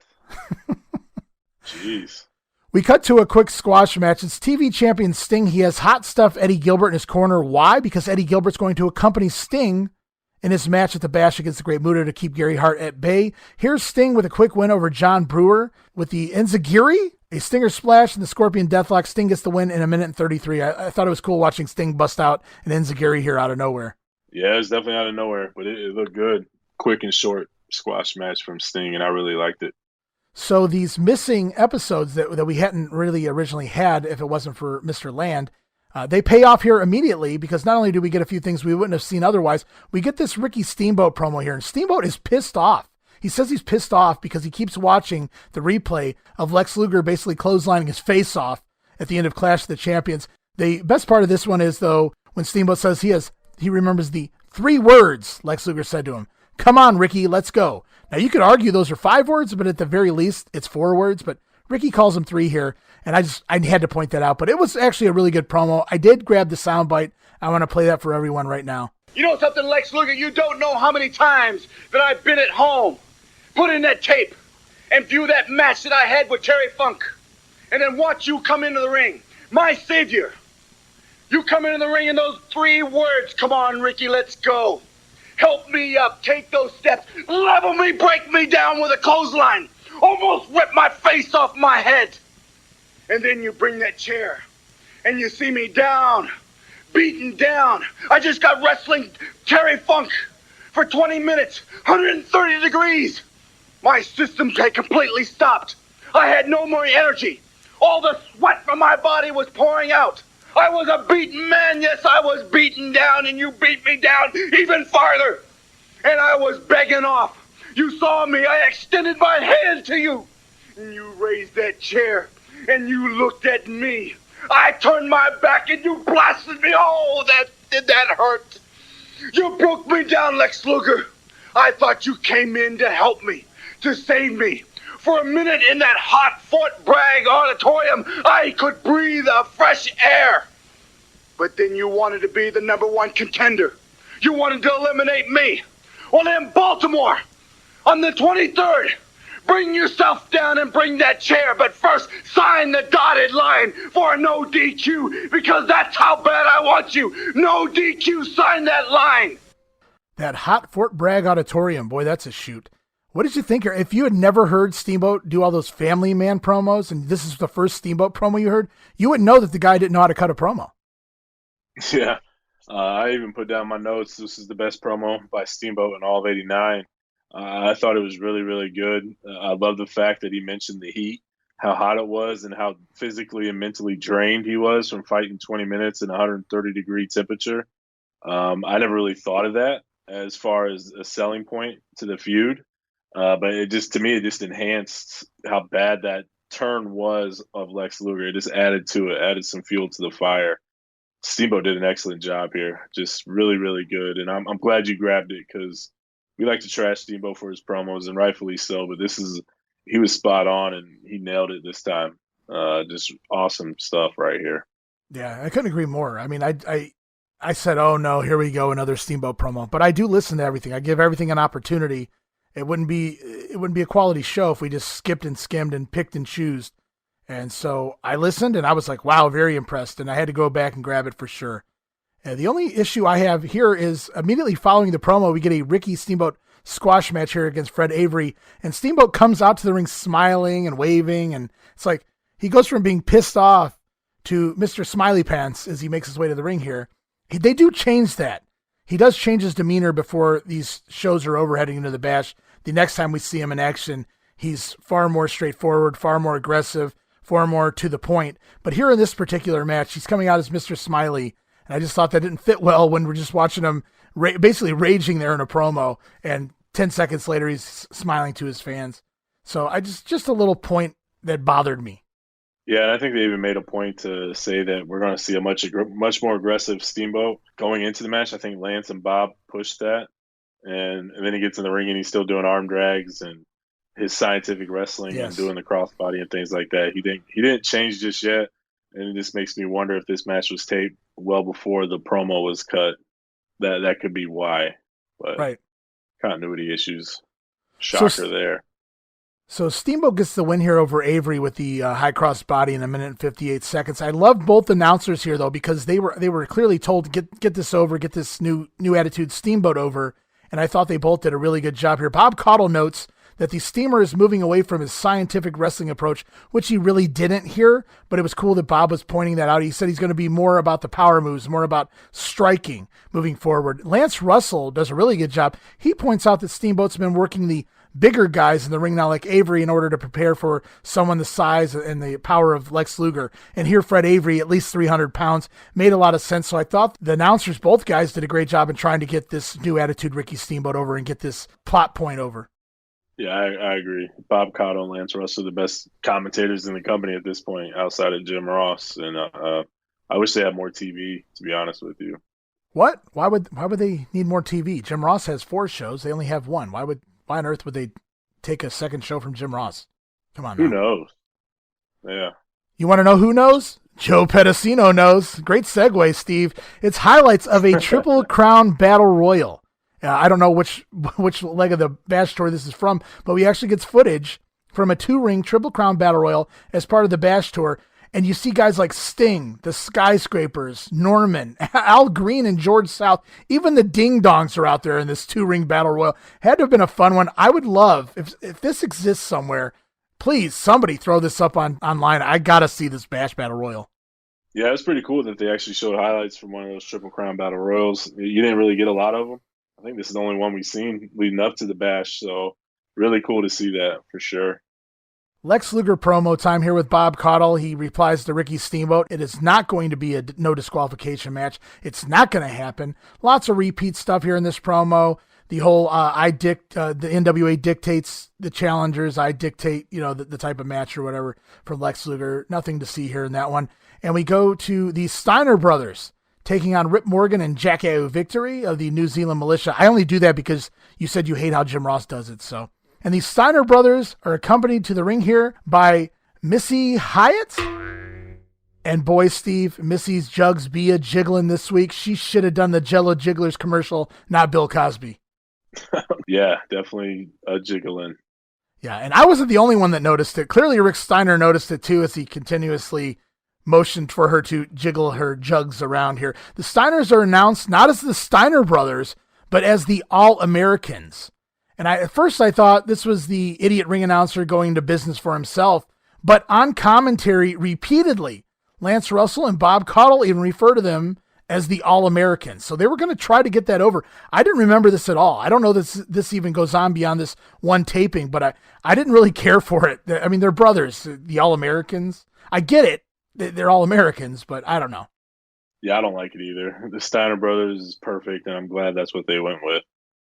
As soon as the match starts, Rick Steiner comedy ensues. They play Keep Away with Rip Morgan's hat. Scott and Rick toss it around over top of Morgan between his legs. Just comedy stuff from Rick Steiner, and Scott joins in as well. Jack Victory moves Morgan from the corner. Scott misses a charge, and then they wind up finally getting some heat on Scott Steiner there. Scott does manage to get the hot tag out to Rick, who nails a power slam on Rip Morgan, and he tags right back to Scott Steiner. So Scott Steiner builds up for this big hot tag. He hot tags Rick. Rick hits one move, a power slam, and tags right back out to Scott Steiner, who seemingly has already revived from the action. Though to his credit, he was wrestling the New Zealand Militia, so maybe it didn't take that long to recover. It was just still really weird, I thought. Yeah, it was a quick tag right after the hot tag. So, but yeah, I'm with you, man. It's the New Zealand Militia. It takes about 30 seconds to recover from that. What was even more weird was Scott tags in, and Rip Morgan winds up wandering over into the corner, the Steiner's corner, and Rick delivers one big punch, and Rip Morgan kind of stumbles backwards into a schoolboy from Scott Steiner. The Steiners get the win with a schoolboy in 4 minutes and 8 seconds. Some decent comedy spots in there. Not much, by the way, a whole lot of actual wrestling moves, however. Post-match was the best part of the match for me, as Rick Steiner talks Missy Hyatt into jiggling and showing off her goods, so yay for that. Yeah, the finish was kind of lackluster. I wonder if they did it to protect the militia, I guess. I don't know. Yeah, it's kind of out of nowhere and flat. Missy doing her thing was nice, for sure. Yeah, she opened that jacket, and she knew what she had, and she knew there was no bra going on today. There usually isn't, but it was extra jiggly today, so one more time for Missy Hyatt. We wind up closing the episode of Pro with a promo from Ric Flair, but it's actually taped from Worldwide, so we'll wait till we get to the end of Worldwide, and we'll take a listen to this Flair promo then. So we're going to move on to Worldwide for July 15th, and this is the second of 2 shows that Richard Land was kind enough to look for and find for us that they were basically missing in action up until this point in the wrestling video community, as far as I can tell. And I don't know that I don't have these, but they weren't readily available at the top of my boxes for me to convert or try to get to in time to do this show. So thank you, Mr. Land, for finding these 2 shows for us. And I really thank you for this episode, because there's some really fun stuff on this Worldwide, Steve. Yeah, I thought there was some good stuff on the Pro. I mean, if you didn't find that, we wouldn't see the Gorilla Press and Missy doing her thing and Steamboat promo. The Steamboat promo. So, I mean, yeah, definitely. There's a lot of good stuff on both of these shows. So thank you, Mr. Land. And Worldwide kicks off with Terry Funk in the ring against Chopper, Steve Casey. Funk spits all over Chopper, and this wasn't one of those pretend spits. This went flying all over Steve Casey, and what a way to start the match. Yeah, disgusting. So the Funker tries to fight fair, though. He allows Casey to take a few shots back. Casey slaps Funk 3 or 4 times. Terry finally bails for a moment. He winds up taking Casey outside of the ring. They fight inside and outside of the ring. I think Funk tosses him out one side. They're back in the ring. He tosses him out the other side. Funk tries to use a chair. Tommy Young takes it from him. Funk taunts the fans. It's dueling chants. Did you hear the dueling chants in this match? Yeah, I heard a lot of Sting. I heard a lot of Flair. Definitely pretty cool. Definitely different. I had never heard a dueling chant all the way back in the 80s. I hadn't even heard a dueling chant in the 1990s. I really can't think of one off the top of my head until like maybe We Want Cena, Cena Sucks. Maybe there was one before that I'm not really registering right now, but to go back to 1989 and hear dueling chants, I don't even know if you want to call them dueling chants. I think it was the fans chanting both. We want Sting. We want Flair. And I think it started off as both. They were kind of battling, but by the time the chant actually ended, they were just alternating. We want Sting. We want Flair. Because both guys have been feuding with Terry Funk, so I thought that was really cool here. And Terry Funk winds up posting Steve Casey repeatedly, at least a half a dozen times. Just keeps taking his head and ramming it into the steel post until Tommy Young calls for the disqualification, 4 minutes and 2 seconds. I don't know if you noticed, but Terry Funk, no bumps in this match. This was taped after Funk suffered that fractured sacrum, and he's still out there getting over for the pay-per-view. Kudos to Terry Funk. He didn't need to be doing this, and he did a pretty good job of disguising the injury. Yeah, I couldn't tell he was injured. I just thought this was just another layer to his crazy gimmick that he liked to do or was doing at the time, and so I just chalked it up to that. I would never have known he was injured unless you told me. Yeah, this was taped. Right, this was taped, I think, during the Texas portion of the Bash tour. I could be mistaken there, but I did figure that this was taped after the injury announcement because this would have been taped a long time ago otherwise, because he was out all the way back on June 22nd up until July 1st with this injury. So I started watching, and immediately I could almost tell he kept arching his back backwards, doing this funny walk. It was Terry Funk, though, so it's really not noticeable because he does goofy things like that. But I did notice, like, he was very careful. He wasn't taking bumps. He was doing everything he could besides bumping.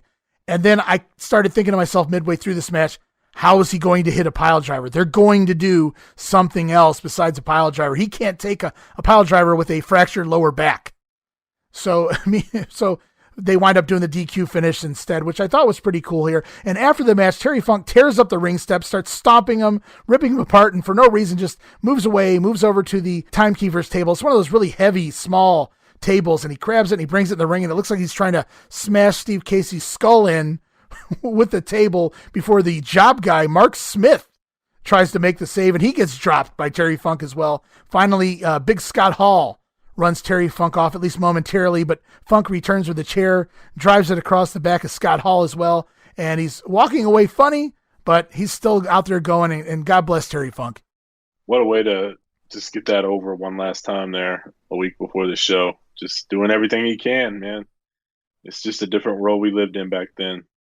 And we get the replay of the Funk pile driver video as well as a replay from the Funk promo from the locker room. I think this is actually from last week on TV, the Terry Funk promo here in the locker room. And once again, as we already saw on Pro, it's the Sting and Muta contract signing with Gary Hart there, Sandy Scott there. So a lot of repeat stuff, and you'll see that again next week. And I'm not saying that to shit on the product.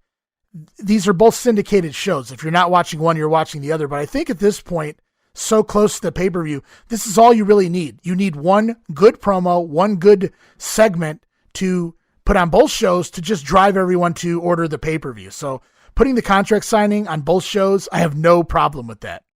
You can't really guarantee that everybody's watching all of it. So if you miss one and you grab the other, you're still going to see everything you would have saw on the other show. So you can never be too careful, especially when you're trying to sell a pay-per-view. So I have no issues with this at all. And it makes our viewing a little easier because we can fast forward. Yeah, get things done a little faster. It's the Great Muta out there with Gary Hart taking on the future Glacier, Ray Lloyd. Lloyd actually blocks Muta's O'Connor roll attempt by holding onto the ropes. He turns around. Muta tries a kick. Lloyd catches it, and Muta busts out a reverse enziguri where he spins the opposite way and catches him with a flat foot to the chest. Really good bump there. And a backbreaker, and you know what comes after the backbreaker, Steve? The moonsault. The moonsault is back, and the Great Muta gets the win in 224. All is right with the world. The moonsault is back. Yeah, absolutely, and I think it was perfect timing because, like I said, we're a week away from the pay-per-view, so he's doing the moonsault to remind Sting, like, this is another one that I have in the chamber to take you out, buddy.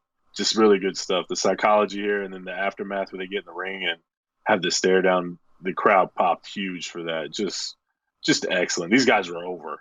I think outside of Funk and Flair, I think this is the most anticipated match on the card by the fans because they love both guys. And you don't say that a lot about NWA 89 as far as somebody like Muta. I mean, Muta is Muta. You knew he's going to get over, but you didn't have that back in the day where a heel got that over for a match. And people could not wait to see this. They knew what they were going to get and couldn't wait.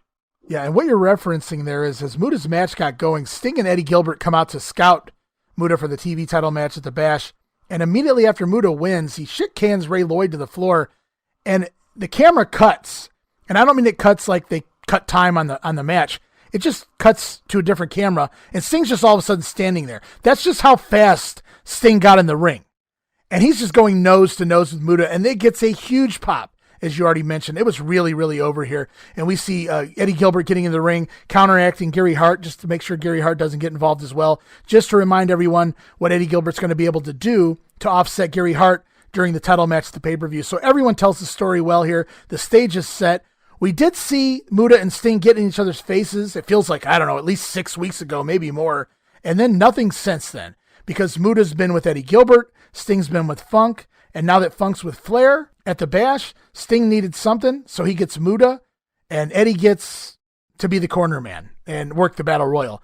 And that's unfortunate for Eddie Gilbert, but at the same time, like you pointed out, Sting and Muta way, way hotter than Eddie Gilbert and Muta. Yeah, Sting's just on another level as far as being over with the crowd. I mean, people absolutely love him.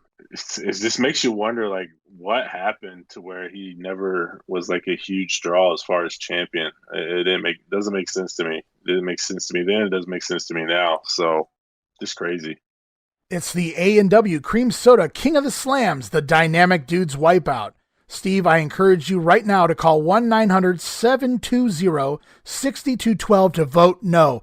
And guys, please really don't call that number because I have no idea what it is now, and I don't even want to know what it is now. But back then, if you were going to vote no, which I would have, that would be the number that you would have called. That might have been one time that I would have broken down and busted open that piggy bank and grabbed $1 or $2 or whatever it cost just to vote no to make sure them damn Dynamic Dudes didn't win King of the Slam. You knew they had no shot of winning. I don't even know how you win. You vote yes or no every week, so if they lose, they lose. How do you find out who wins, who loses? Is this like a build-up to something? Like, is there going to be a culmination at some point in the future to where they announce who got the most yes votes? I feel like that's where we're leading, but when the hell do we get there? That's going to be interesting. There was Steiner Watch. Maybe there should be A&W Cream Soda King of the Slam Watch, or maybe not. Yeah, we don't need that. I will say, like, I do like the Mountain Dew Slam of the Night where they kind of did that on WWF TV, where it's just like a quick way to, you know, get your advertisement in, and you got a wrestler over. It's like a short minute video on like Rick Martel or something, and it got him over. I mean, it just helped. It was just enhancement. This is like we're trying to con you out of spending money to vote on something that is never going to have a conclusion. Just shit. Yeah, shame on you, NWA, and shame on you, A&W. And I used to drink their root beer when I was a kid, so shame on you. I will say their cream soda sounds good. I don't drink soda or pop anymore, so but a cream soda sounds decent right now.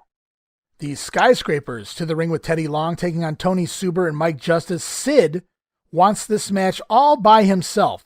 But before he can even announce that, Dan Spivey already knows the routine, so he's already out there on the floor to let Sid wrestle this match by himself. Meanwhile, Teddy Long has to bring Spivey back into the ring so that they can have the conversation asking Spivey to go to the floor, even though he was already on the floor to begin with. I think if I was Teddy Long, I would have just ignored that and allowed Spivey to sit out there like it was planned all along and let Sid go. But instead, it's very obvious here. Spivey outside, he knows what's coming. He has to come back into the ring to be told to go back out of the ring. So I don't know if you caught that, but I just thought that was funny. Yeah, I picked up on it. I think Long sells it as he's going to have the night off. And that's kind of like that's one of the things they enhanced and added to the skyscrapers, which I think is really cool. I think it's a great idea that these guys are so big and so powerful. They only need one of them to kick these guys' ass, and I agree with them. Right. So essentially, this is a handicap match with Sid Vicious taking on Tony Suber and Mike Justice. More of the same shit with Norman too on the ring on the outside. So we have Spivey out there, Teddy Long's out there. Norman shows up. I wish Spivey had taken a shot at him, but it's Teddy Long. He's got the keys. He's keeping Norman in check. Back in the ring, Sid does a kip up, and the very next move, a drop kick. Sid Vicious with a drop kick, and a powerbomb ends it on Mike Justice in 1:43. I've been waiting for them to kind of figure it out, and like I said a little bit ago, they have. And man, some very, very entertaining matches, to say the least. These guys are just beating the brakes off of people, and I'm here for it. Joe Pedicino knows. What does he know now? He talks about the Great American Bash, the upcoming matches at the pay-per-view. Perfect timing to be doing that. It's to a Jim Cornette promo in the locker room. I believe this is also a repeat promo from last week, the last episode of The Grenade. Cornette's in a locker room. I think this is the one with the black lockers behind him. He talks the War Games match, his Midnight Express, Dr. Death, the Roadies, taking on the SST and Freebirds. He also talks about his tuxedo match with Paulie Dangerously. There's little left to be said here. Cornette, it was a really good promo. It wasn't a great promo by Jim Cornette, but I thought this was actually one of his better ones in recent weeks in regards to this feud. Yeah, I think it kind of fits what is going on with Flair and them and Funk. It's just, you can only talk so much. And we kind of ran into this going into Wrestle War. You can only talk so much where you got to get there and get in the ring. And I know you can't speed up time and you can't just ignore it. So you got to do these things. But it gets to a point where you're just kind of like, man, I wish we could get to this show just so they can get fresh material and things like that for their next feud or whatever. Yeah, decent promo by Cornette. Nothing offensive or anything like that. Just solid promo that gets you excited for the matches. It's the Freebirds, the World Tag Team Champion Freebirds. It's Garvin and Gordy in the ring with Michael Hayes on the outside taking on Max Miles and John Brewer. We get no Gordy in this match. This is all Jimmy Garvin. And it's a 38 special. And what makes this special is it goes 38 seconds. Thank God. Jimmy Garvin with the DDT on Miles gets the win. Gordy never even tags in. It's over before we know it, and I really can't complain. Yeah, me either. These squashes are very, very quick, and I appreciate that, because it just gives them more time to give these promos to where they're really pushing the Great American Bash. They're doing a great job of promoting this pay-per-view compared to what we've seen for, some of the early clashes of this year, as well as maybe Chi-Town Rumble. They're doing an excellent job of promoting this and pushing it. So I'm here for it, for how well they're doing. It's a Ricky Steamboat promo from the locker room as well. I don't remember if this is the same exact promo as we got from Pro or if this is the one from last week. I feel like it was the one from last week. I'm not really sure. But they're continuing to hype the Bash, like you said, with these promos. And we cut to the ring. And remember, Steamboat's an angry man now, Steve. And this more reflects the angry Steamboat than the one we saw on Pro. Because Steamboat comes to the ring. He is not smiling. He's eyeballing his opponent, the Bounty Hunter, all the way down the aisle, all the way to the ring. He doesn't look at the fans. He doesn't smile. He doesn't wave. It's angry Steamboat. It's serious Steamboat. And he gets the win in 1:45 with the crossbody block from the top rope. And I thought a really nice touch after the match. Steamboat's so angry, and he's wanting to take it out on the Bounty Hunter. He actually grabs the Bounty Hunter by the mask after the match, Ricky Steamboat, and threatens to punch him again, threatens to deck him again until the referee talks him out of it. So he's mad, Steve, and I really bought it here. Yeah, I did too. Man, like I said, Steamboat really, he took some time off after the Luger turning on him, and ever since he's been back consistently week after week, he's been really good. I like the way he's evolving his character. He was the complete opposite of Ric Flair, the family guy, compared to the living life in the fast lane type deal like Flair did. And now he's just pissed off. He has heat. He's mad. He wants to kick Lex Luger's ass, and he's showing it. Everything's out the window. I'm ready to kick this dude's ass. And it's a nice side of Ricky Steamboat that you don't really see very often. It's a Lex Luger promo in the Iowa with Jim Ross. This is actually recorded from last episode of The Grenade. He is class that will never pass. It's the original class that will never pass promo. I say original because Luger does use that line 2 or 3 times here in these next couple of weeks. And we go to the main event of Worldwide. It's Rick and Scott Steiner, along with Missy Hyatt, taking on Mike Rotunda and Kevin Sullivan, the Not Varsity Club. This is a regular match, Steve, a regular tag team, or as they used to call the Australian Rules tag team match. They've got the Tornado match coming up at the Bash pay-per-view, so hopefully by then that ends this shit forever, and we never have to see this tag team match again. The Steiners need new opponents. I agree 100%. Even the Varsity Club needs something because they have nothing ever since Doc left them. They've been kind of just out there, Sullivan and everything, so I think they need something to do. And I know they end up getting things towards the end and shit happens with Rotunda, but yeah, these dudes need to get away from each other. It's well past time. So the last time we saw these two tag teams compete on TV, the story that was being told was the heels absolutely could not control the Steiners. They couldn't get them in their corner. They couldn't control the match. Here's a little bit different. It's Sullivan and Rotunda. They've learned a little bit. They dominate the first 2-3 minutes of the match. Scott attempts a comeback, but Rotunda pulls the rope down. Scott goes falling through the middle rope to the floor. Mike Rotunda distracts the referee so Sullivan can throw Scott again back over the top rope to the floor on the other side of the ring. Rick comes around, protects Scott Steiner. Missy comes running around, both of them.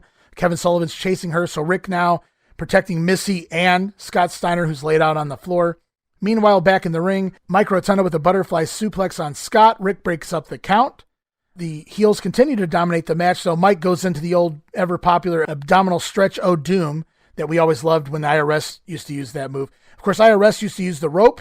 Here, Kevin Sullivan is his rope. Kevin Sullivan assists him in adding leverage to the abdominal stretch. You can do it any which way you want. It's still a boring move. Just, Tony Garea used to use it. So that explains it right there. Yeah, just your typical Rotunda match. Nothing special, nothing terrible. Just kind of there.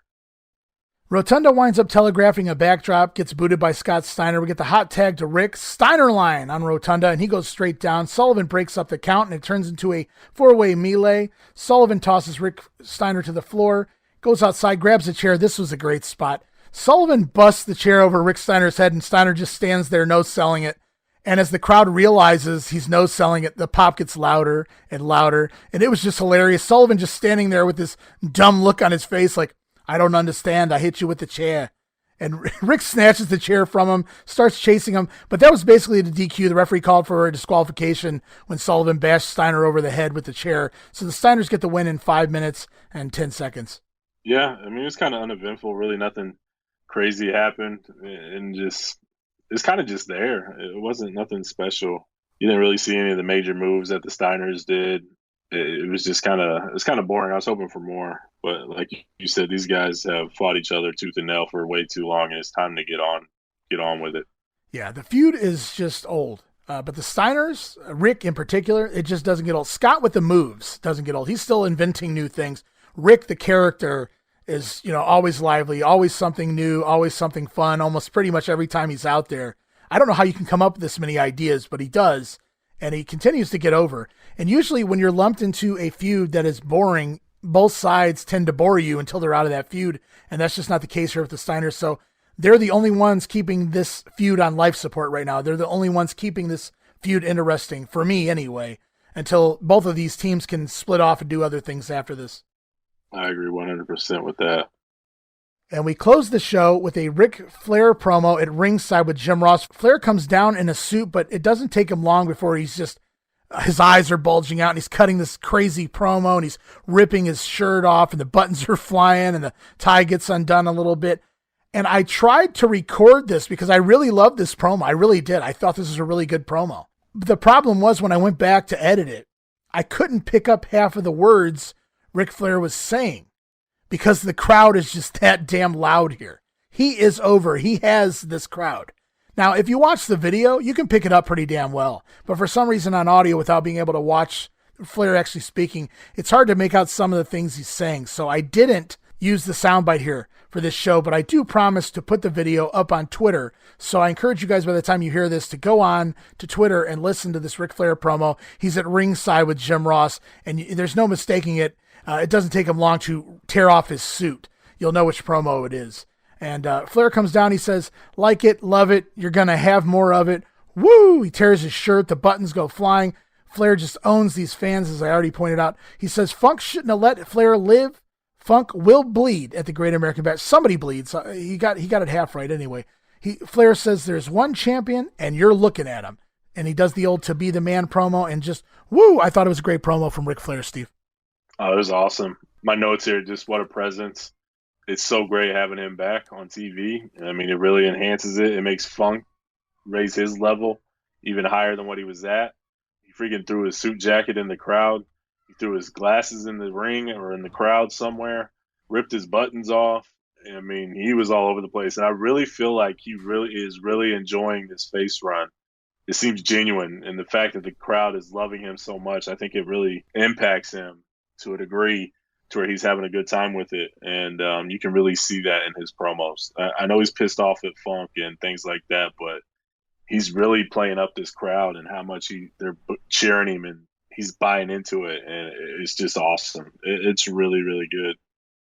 Yeah, and as I originally watched this promo, I was thinking to myself, damn, I hope this translates well to audio, because the crowd was just that damn loud. So I wasn't necessarily surprised when I tried to edit it and I listened to it, and I'm like, I can hear him, but I don't know if everybody else can hear him, because I'd already heard the promo and I knew what he was saying. So I was like, oh, you know what? I'm just going to put this promo up on Twitter. So you guys go and enjoy that. It's one of the better Flair promos leading into the Bash. And we're going to lead you in to the 605 program, World Championship Wrestling for July 15th. This is the first episode after they end on the WWE Network. So the footage now is more obscure. I do have most of it. I recorded most of it myself on VHS, and we're going to be using that whenever we can. But yeah, it ends on July 8th on the WWE Network. So this is where things get a little harder to find. I'm sure it's out there if you guys look for it, though. And if not, we'll guide you right through all the shows. And we kick the show off, highlights of the Power Hour cage match and the whole angle with the Birds and SST attacking the Road Warriors, putting Hawk on a stretcher. Michael Hayes is back co-hosting this week, so boo. And if it wasn't bad enough, Hayes is co-hosting the very first match on the show. It's the Dynamic Dudes. And they're taking on from out of town Snake Brown and Fred Avery. And oh geez, they've had skateboards, they've had frisbees, and now they have beach balls. The Dynamic Dudes bring beach balls out to the ring and actually play catch with one of the fans. They actually bring the kid and put him up on the apron. I don't know how safe that was, but they play catch with the kid in these beach balls. So now they've turned into the Ding Dongs, or the kids' favorite tag team, or they're supposed to be the kids' favorite tag team. And we got beach balls out there, which is a sign of a boring match. So at least they knew, hey, if they're going to boo us or fall asleep anyway, let's give them beach balls to play with. Pretty much. It's really the only thing that's going to help the Dynamic Dudes at this point. And I don't know if it's just me, but I swear to you, this entire gimmick, this Dynamic Dudes gimmick, the entire shtick, it just feels phonier and more forced week by week. Usually you learn to adapt to your gimmick. You may never buy all the way in, but you learn to adapt to it. But to me, the dudes, they manage to get shittier as the weeks progress, at least playing the gimmick up. You can tell when people don't buy in to what they're trying to be put out there to be. And these guys are two examples of that. They didn't like the gimmick, I don't think. It's not what they wanted. It's not something they wanted to do. And you can see that because, like you said, they're not getting any better. They're either staying flat and stagnant or they're regressing. That's not what you want when people are trying to invest time and effort into you. To be honest, like me personally, if I was given every opportunity that these guys had, all the vignettes, everything they got, every week, new videos, you're doing new things. They're paying for you to get fancy attire and stuff like that. I would do my damnedest to make it work. I mean, they clearly have a vision for you. They want you to succeed. It's up to me to do everything I can to make it happen. I don't know if they actually tried that. Yeah, it's clear to me at this point they don't get their own gimmick, and after this many weeks, you have to assume they never will. Including their offense and teamwork together, they just really can't seem to get too much down as a tag team. And this is a generic match, especially for young guys who should be able to go in there and do more than just the basics. This is very much a basic match. Ace does a decent top rope clothesline at the end of the match. They do the wipeout on Avery and get the win in 5 minutes and 45 seconds. A 6 minute squash with the dudes. I'll pass. Yeah, same here. The one note that I have, I was like, hopefully this goes quick because these two will do nothing to help out the dudes. Fred Avery and Snake Brown is not who they need to be in the ring with to do better. It's another replay of the Terry Funk piledriver video, and that takes us into our next match. It's the Skyscrapers taking on Lee Scott and Dwayne Bruce, and that just sounded scary on paper, knowing what Lee Scott typically does and knowing what's happened to Dwayne Bruce in there with the Sid Vicious in the past. I had a bad feeling about this match going in, but everyone seems to survive it, so that's a good thing. Teddy Long joins commentary, more Arsenio Hall talk here. Norman once again at ringside. He's back to the toothbrush gimmick, brushing his teeth this week. Lee Scott tries a full Nelson on Sid Vicious, which I just found absolutely comical. Both the visual and just the idea that Lee Scott is putting a full Nelson on Sid Vicious. Sid winds up pressing Lee Scott onto Spivey's knee, and I love this. I thought it was really nice of Dan Spivey.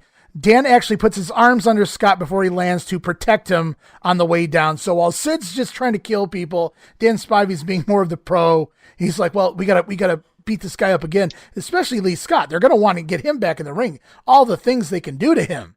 So Dan protects Lee Scott here so he can live to fight another day. However, Spivey does land the razor's edge, for lack of a better term here in 89, on Lee Scott. And Sid presses Dwayne Bruce out on his debut, and this time he presses him back in to the ring. So I thought that was very apropos. Sid presses Dwayne Bruce out of the ring in his debut, and here in this match, Dwayne Bruce is on the floor, so Sid helps him back in by pressing him back into the ring. And he hits the top rope again, just as he did on the way out. He hits the top rope again on the way back in. I thought that was kind of comical. And a much safer landing in the ring than it was outside of the ring. Spike powerbomb ends this one in 1:41. Just another typical Skyscrapers match. And I did pick up on Spivey protecting Lee Scott there. Good for him. Thought it was pretty funny him getting thrown back in the ring too at the end. One of the notes I did have 3 times in 1 month for Dwayne Bruce. Poor Bruce. That's enough. He's probably had enough of Sid and Spivey at this point. It's more cage match highlights between the Birds and the Roadies from the Power Hour, and we're into a singles match involving Dr. Death Steve Williams taking on Tony Suber. We haven't seen Suber in quite a while. Cool to see him back. Nice burly big guy, job guy here. Suber blows a spot, and Doc covers it up by kind of picking him up in what I would refer to as an angle slam, Olympic slam position, and turns it into a Samoan drop. So it was a cool looking move, and Doc pretty much tried to cover up a blown spot there. And immediately after that, it's the Oklahoma Stampede. Doc gets up too early at 2 when he makes the cover. Did you catch that? Yeah, I did. Doc makes the cover. The referee goes 1, 2, and Doc gets up. And as soon as he gets up, he realizes, oh shit, I got up too early. He drops back down, and Tommy Young basically just makes one more count. There's no reason to start all over again. Jim Ross even covers it up, says, you can count to 3, you can count to 33. Doc gets the win here in 1:18. It's another promo with Jim Cornette here. He relives some of their feud. Again, the more video footage of the Paul E. and Cornette feud. I think it might even be the same exact footage we saw during the Paul E. promo. This time it's Cornette telling his narrative of the story. It's not exactly Hogan and Savage and the Mega Powers Explode, but it's kind of cool that we're seeing video footage and both managers are telling their side of the story. Cornette says they can't wrestle, but this will be a fight. He says Paulie says that Paulie has already proclaimed that Dangerously will retire after the match as the winner. Cornette tells him, you will retire in a body cast. So Jim Cornette looking for a fight. He doesn't want this to be a comedy match. He made that clear in several of his shoots. If they were going to go into this match, it wasn't going to be another comedy pull down to your underwear match. There was actually going to be some fighting involved. So Cornette trying to sell this for everything he can. Yeah, it was a solid promo. I know Paulie says he's going to retire Jim Cornette as well because he's going to be 6 feet under. So they're ready to get at each other. Solid promo. In case you guys didn't know, the Danger Zone is back, and out comes World Heavyweight Champion Ric Flair. Paul E. Dangerously calls this the most important match in the history of wrestling. Dangerously states he handpicked Ric Flair as his guest this week because he has questions for the Nature Boy. And out comes the Nature Boy. Thank you very much for coming. Thank you. Thank you very much for coming. You know, everybody thinks that I like to be Mr. Bad Guy on TV. I like to be a smart aleck, but I tell you what, I got to give you credit. You are a man with more integrity and more guts than anybody I know, and there's a reason behind it, and that's the one question I want to ask you today, okay? Not even going to keep this around. You know, my dad's a lawyer. Anytime I would do something that would cost me a lawsuit, my dad would bring me up to New York, and in a heartbeat, he'd put me in my place. Because that's the benefit of having a dad that went to law school. Very simple. Daddy, for you, used to be a doctor, a surgeon, a prominent physician, not just in Minnesota, but all around the country, because he was written up in all the medical journals. What has Daddy been teaching you? Algebra? Because you, as everybody knows, broke your back in a plane crash. Terry Funk rammed your neck into the floor.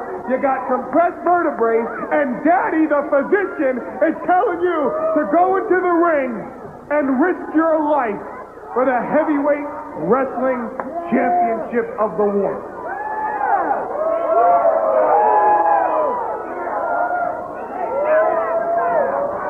First of all, Mr. Dangerously, you don't know me well enough to refer to my father as anyone other than Dr. Flair. I haven't had a daddy since I was 10 years old. I've had a father that I called Sir, pal. And the one thing that my dad taught me in life was that if you want something, you go out and get it, because very few things come free. Let me say one thing else to you. Last week, my father had the privilege, if you want to call it that, of watching you out here kissing Terry Funk. So right now, pal, you, in your small demeanor, better find a place to walk, because right now, we're going to call this, whether you like it or don't like it, learn to love it. It's Ric Flair zone right now.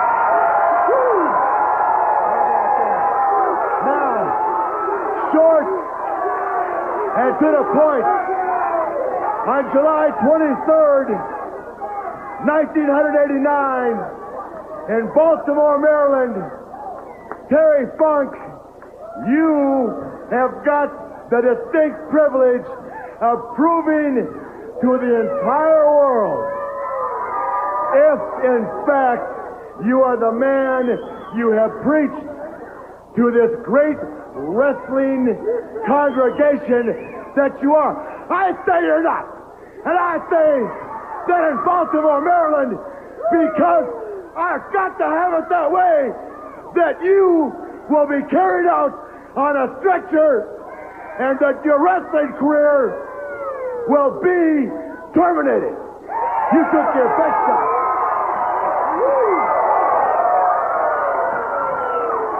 You know, I can't get over this. Thank you. You know what? I'm starting to like this. The bottom line is, Funk, in Baltimore, I'm making a promise to a lot of fine people, pal. You are going to pay the price, of a wrestling lifetime. Funk took his best shot, but Flair's still here. And Flair makes a promise to a lot of fine people, meaning the fans, that Funk is going to pay the price of a wrestling lifetime. Woo! What'd you think of this Danger Zone? It was pretty good. I think dangerously bringing up Flair's dad and things like that made Flair a little bit serious instead of doing his little shtick that he's been doing where he's just yelling at the top of his lungs. Yeah. It kind of made him be a little bit more serious and more thoughtful to what he was saying. And then obviously it kind of broke down, and that's what he did. And I thought it was excellent. Ric Flair has been my favorite part of the show here. An interesting contrast of styles follows this promo. It's the Great Muta taking on Scott Hall. I didn't know that match ever happened, and when I heard about it, I was really scratching my head how this is going to turn out. Hall gets a jobber entrance. He's already in the ring awaiting the Great Muta. It looks like $1 million, but even with all that time in the AWA, he just doesn't seem ready for this type of a push based on what we've seen so far with Hall in the ring here in the NWA. Yeah, he's lost. It seems like he's lost out there. He doesn't know what to do in the ring. He doesn't know what he wants to be. Just not very entertaining at all.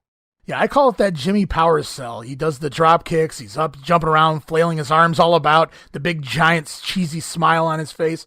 It just doesn't match the Scott Hall we know, but it just doesn't match his look even here in '89.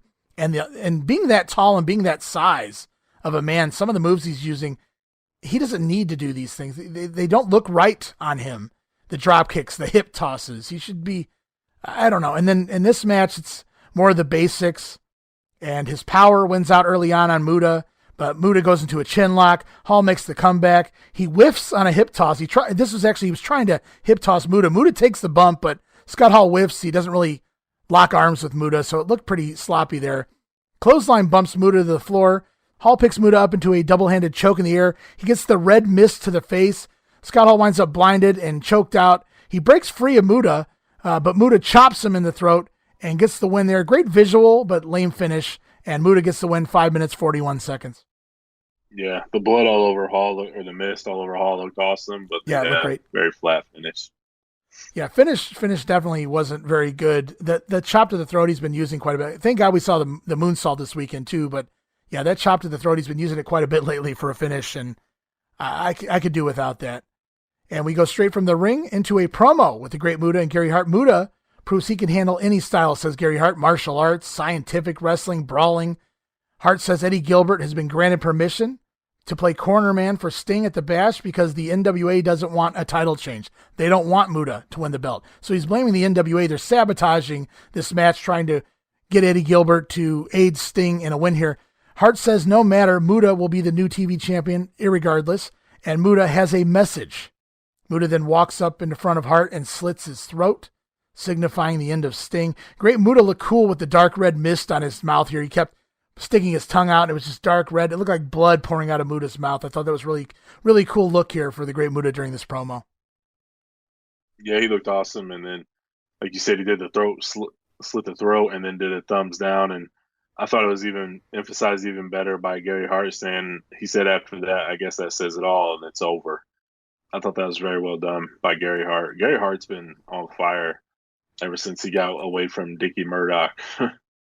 Yeah, and you can't blame Dick Murdoch for that. I mean, this Gary Hart's just No. a different promo altogether. It's different from the Al Perez, the Larry Zbyszko, the Abdullah the Butcher, the Bob Orton, all that stuff we've seen in the past. He's feeling this, I think. I think he realizes there's money here, and he's going to ride that money. And he's the Gary Hart of old, the 1970s Gary Hart, the Gary Hart who actually gave a shit, and he's doing a great job. I will say that he's done a complete 180 since he's taken over as Muta's manager from everything we saw in the first half year or the first 4 or 5 months with Gary Hart. Yeah, and I didn't mean that in a knock on Murdoch. I just felt no, I know. He took liberties on Murdoch by saying stupid stuff because he's probably a little bit closer to Murdoch and has history there. So I just think he took some liberties and brought up racism and just doing stupid shit that you shouldn't be doing. Whereas this, it's just business. And he's selling a few because Muta can't talk. So he's doing his best to enhance Muta, and that's his bread and butter. So I'm really enjoying Gary Hart right now. It's promo time with Lex Luger, and Lex has had a week to think about the no DQ stipulation Ricky Steamboat wanted. He wants the no DQ match at the Great American Bash. So Lex has had a week, and once again, he tells Steamboat, you do not dictate shit, Ricky Steamboat. Lex Luger is a class athlete, so he's going to give Steamer a classic match. Ricky Steamboat and Lex Luger in a classic match? I don't know. It could be. I don't know that Lex Luger's having too many classics, but he is determined this is not going to be a no DQ match. He's been cutting the same sort of promo every single show for the last 2 or 3 weeks. And it's really not his fault because they continue to sell the same story every single week. They got Steamboat out here every week asking for the no DQ. Yeah. I don't know what's going on there. And I feel bad. Like, Luger was on fire with those promos right after he turned, and then he got stuck on this. I'm the best athlete in sports. Nobody dictates to me. I'm doing whatever I want and things like that. And it's not necessarily his fault. It's just, this is terrible. And I don't even understand the entire logic behind this whole no DQ thing. Steamer is a scientific guy, but he wants the no DQ. And I get he wants it because Luger turned on him and he pissed him off, but does Steamboat really know a whole lot about a no disqualification style of match? Whereas Luger probably does. Luger's the heel and he doesn't want it, even though he knows all the tricks. He's the dirtiest player in the game now, or so says Lex Luger. Shouldn't he want the no DQ match? Wouldn't that be in his favor? It almost feels like the opposite thing's happening here. And I get why Steamboat's doing it. I just don't understand why they're playing up so much that Luger doesn't want to do it. And Steamer has no leverage to get this match or to have Lex Luger agree to this match. So I'm not sure why he's so gung-ho on trying to force the champion into doing a gimmick match when Steamer, I don't know. It's just, they keep selling it, but Lex keeps saying no. It's the same thing every week, and he's the heel. They're not doing anything to escalate it to where Lex is like, okay, you know what? You want to attack me with a chair, Steamboat? They could have done that. Okay, fine. It's a no DQ match. But they don't do that because Steamboat won't show up on any of these damn shows. So it's just, I don't know, man. It just seems like if Steamboat's not going to do anything to get Luger to change his mind, why do you keep harping on this week after week? You're basically telling the fans this match is going to happen. I mean, that's just basically the way wrestling's laid out. You don't play something up for weeks and then you don't give it to them. There's usually something that happens and then you give it to them. And we don't see that here at the Bash. Yeah, it makes no sense. It's stupid. I kind of get, like, Steamboat wants it because Luger used the chair on him, so he wants revenge and he still wants to win the belt, but he doesn't want to get disqualified. So he wants that no DQ so he can get revenge on him in that sense. And I get why Luger doesn't want it. He's like, no, you're going to beat me in a wrestling match because what I did wasn't a wrestling match. It was just me beating your ass type deal. So I get it, but you don't do this without a payoff. And that's kind of what we got here. And that's unfortunate.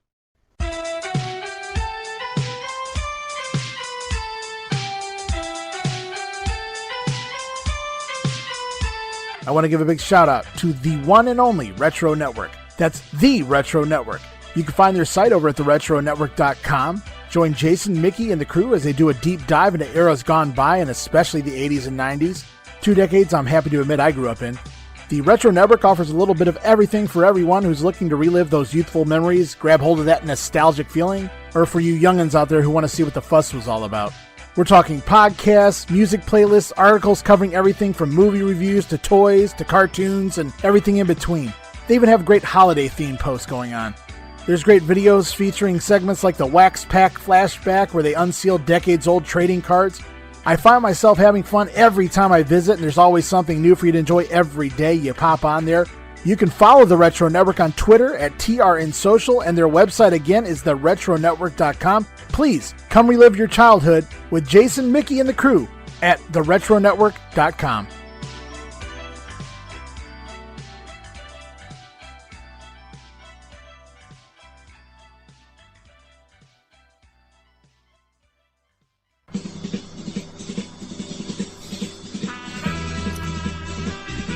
It may not be the showdown at the OK Corral, but it was the WWF versus WCW, Raw versus Nitro, the Monday Night War, the Ratings War, the NWO, the Attitude Era. While everyone discusses who won the war, it's truly the battles within the war that made this weekly episodic rivalry so exciting. We break it all down, from episode reviews to backstage news to those ever-important TV ratings. It's Monday Warfare, the battles within, exclusively on WrestleCopia.com.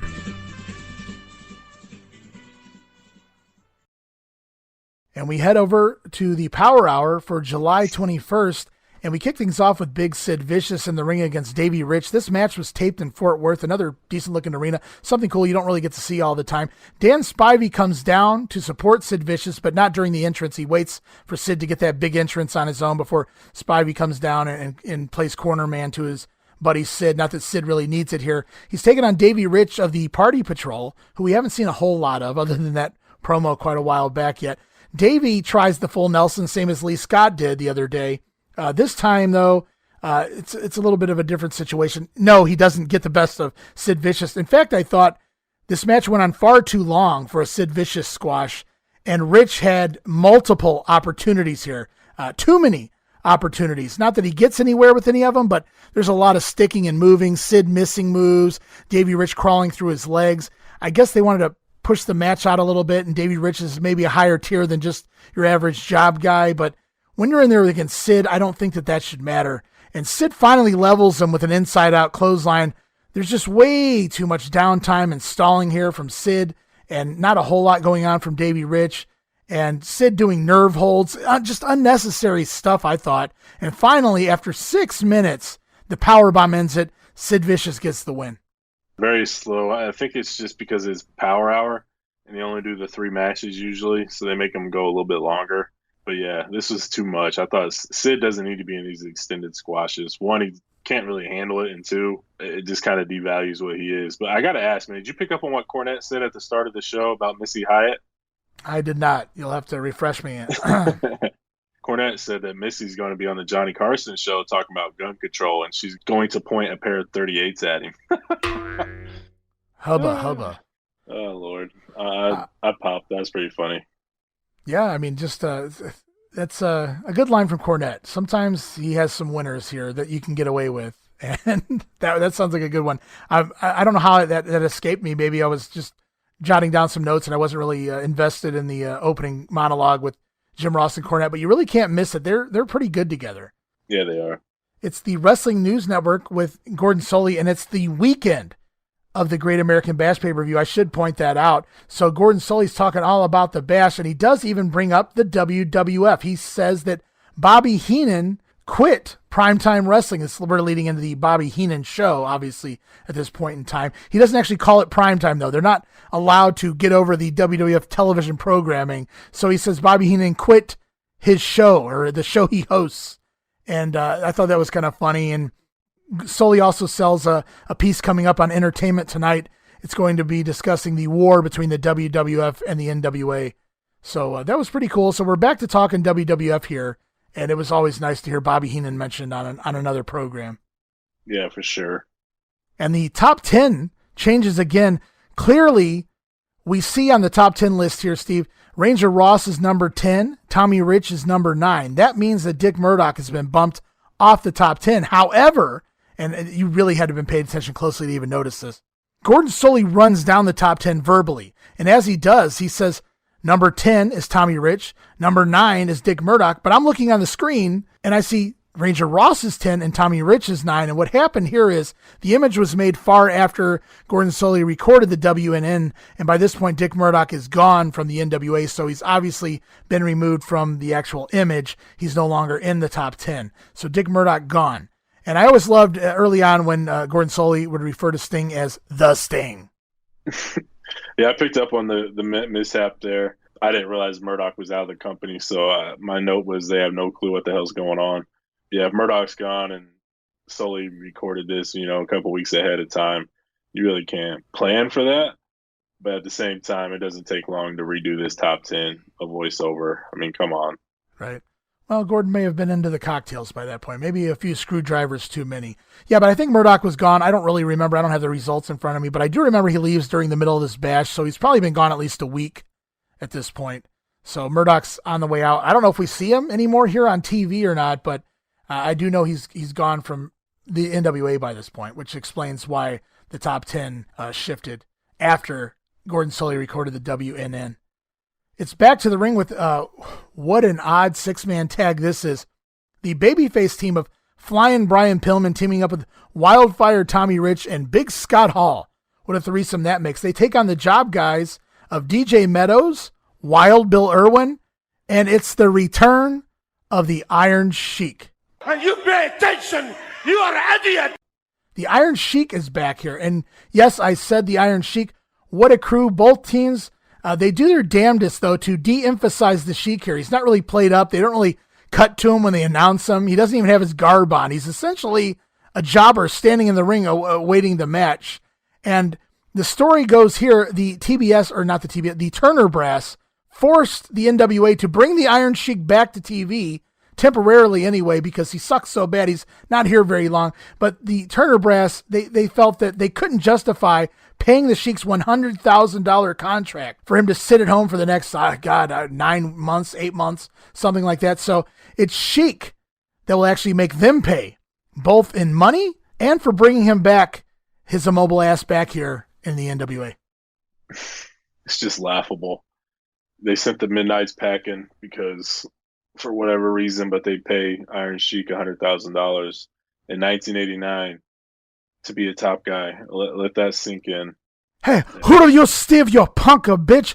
I tell a Ted Turner, you breaking me back. I break Ted Turner's back. I fuck his ass. I make him humble, Steve. I make him humble. Yahallah. Oh, Lord. Gotta love Sheik, though. So, Bill, I wanted to say Sheik and Pillman got heat I wanted to say Sheik and Irwin got heat on Brian Pillman here, but it's really basically Bill Irwin getting the heat because the Iron Sheik does next to nothing, comes in and locks in the camel clutch on Brian Pillman, but Scott Hall breaks that up pretty quickly. TJ Meadows gets the tag, so you know they're going home now. Scott Hall whips him off the ropes, does the drop down. TJ Meadows runs right into a Tommy Rich Thez press. Tommy Rich ends this match, thankfully, a match that went 10 minutes and 17 seconds. Trash. What the hell are they doing with Brian Pillman? I mean, goodness, you can't find something better than this. Yeah, I mean, you got these three guys, and I get why Scott Hall's not doing the finish because I haven't even seen him use a move other than a cradle at this point. But you pick Tommy Rich over Brian Pillman for a flashy finish, and Bill Irwin and Iron Sheik. Oh my God, what a tandem! And it's not even the last time we see them team up. Lord help us. It's Funk's Grill with the fabulous Freebirds, and Terry wants to really put me through some pain here as he introduces them one at a time. So first it's Jimmy Garvin, then it's Michael Hayes, and finally they do save the best for last. Terry Bam Bam Gordy is out last, and I really didn't understand the point of this promo because I don't know if I missed it, but I really don't think they ever really mention War Games or anyone they're feuding with. Jimmy Garvin makes a joke when he comes out. He says, "What do you have when you have 30 beautiful women in a room with the Freebirds? Not enough women." I thought that was a pretty good joke, actually. I'll give Jimmy Garvin credit there. The wheels fell off after that. Yeah, the wheels fell off because out comes Michael Hayes, who loves feeling on himself, and he thinks Terry Funk will beat Ric Flair, and the Birds and Funk will all be champions after the Great American Bash. Well, that makes sense, Michael Hayes, at least on your end. You guys aren't defending your titles. You're in War Games. But yeah, he thinks Terry Funk's going to walk off champion. So he talks about the Flair and Funk match, but doesn't even talk about their match, which is kind of important. It's War Games, asshole. Hayes really scares me here, and thank God I know the history, and I know the Birds end in 92 pretty much for the most part. But he promises that we had an entire decade of the Birds, and this is going to be the Freebirds 2.0, another decade of the Freebirds. That was scary to think about. I'm glad that didn't happen. Me too. Me too. And they close this segment, Terry Funk looking over at Terry Gordy, and it's really the only two guys I care about in the entire room right now. And Terry likes Funk likes Gordy because his first name is Terry. And so they give each other fist bumps for having the name Terry. And there's just no mention of War Games here. This really felt absolutely pointless and worthless. Yeah, I mean, there's really nothing to it. It's not the best Funk's Grill at all. They have no idea how to handle these shows or what to do with them. They have no idea. And speaking of Dick Murdoch leaving the company, he's here on this show taking on Terry Gordy from the Omni.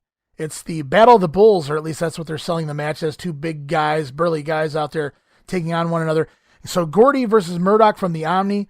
Gordy is with both Freebirds. It's Hayes and Garvin at ringside, and you see two rings here. So I'm wondering, based on this being recorded, if this is the two-ring Battle Royal clips that we got if they were from the Omni. It would make sense if so. Terry Gordy takes lessons from Michael Hayes early on as he bails from the ring and he tries to stall as much as possible. I was like, Gordy, please, walk the other way. Go back towards the light. Get away from that dark side. I wasn't happy with that. It's back and forth once Gordy finally gets in the ring. They go in both rings. I wouldn't expect anything less from Dick Murdoch. Bumping over to the second ring, back to the first ring. Lots of punching, which is fine here because they both make it look really good. So it's not your typical punching. It really looks like they're beating the hell out of each other. Murdoch winds up dropping the Death the Elbow, baby. Michael Hayes distracts the referee, which allows Jimmy Garvin to get in the ring and drop his own elbow. Not a Death the Elbow, baby, if you will. But he drops the elbow on the back of the head of Murdoch. Gordy rolls over, makes the cover. Terry Gordy beats Dick Murdoch on his way out of the company in 6 minutes and 25 seconds. Not a lot to it. Just like you said, a lot of right hands and punching and elbows. It was shoe leather, ugly. And bowling shoe ugly. Yeah, bowling shoe ugly, whatever the hell you want to call it. So it was just kind of just there. It was probably the least entertaining Power Hour main event that we've had so far. It was okay. Yeah, it's hard to follow a cage match episode up with Murdoch and Gordy. Honestly, I didn't mind it once it finally got going, but it felt like it was just here to fill time and not be a really good match. I did like the whole punch fest. I also, thought it was kind of fun watching them go from ring to ring. I always liked when guys did things like that, so that was kind of cool, but it was a nothing match. It was a throwaway match, and Dick Murdoch does the job on the way out here. I don't know if they knew he was on his way out at this point, but he was, and now he's gone, at least for now. I know he returns eventually here and there from time to time, but Dick Murdoch on the way out, Terry Gordy picks up the win, and we close the show with the Wrestler of the Week. This week, it's flying Brian Pillman, and it would have helped if he at least got the win in the 6-man tag. It would have coincided with this Wrestler of the Week thing anyway. And we closed the show, and I felt like this is very realistic. These guys really made this come off realistic to me. The Bash is this weekend, and Jim Cornette is getting ready to take on Paulie Dangerously. It's a pretty big deal. So Jim Ross wishes Jim Cornette luck as they close the show. I just thought it was a nice little touch to close the Power Hour. Yeah, I agree. It's pretty cool. You can really tell these guys get along and enjoy each other's company. And I think this is the best show for Jim Ross besides Saturday night. If he had Power Hour on Saturday night and gave the rest to someone else, he would have been perfectly fine. But yeah, nice ending. It's over to NWA Pro for July 22nd. They're from Amarillo, Texas this week, the home of Terry Funk, so they make sure to keep him off the show, or at least out of the arena as far as the tapings go.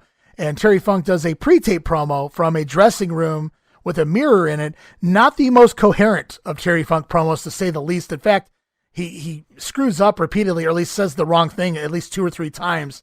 But you wouldn't know it based on what he's doing. He's doing not the greatest verbal promo of all times, but physically, damn, he's banging his head into a mirror. He's banging his head into a desk. He's laying down sideways on the desk, cutting this promo. Very into whatever the hell it is he's trying to say here.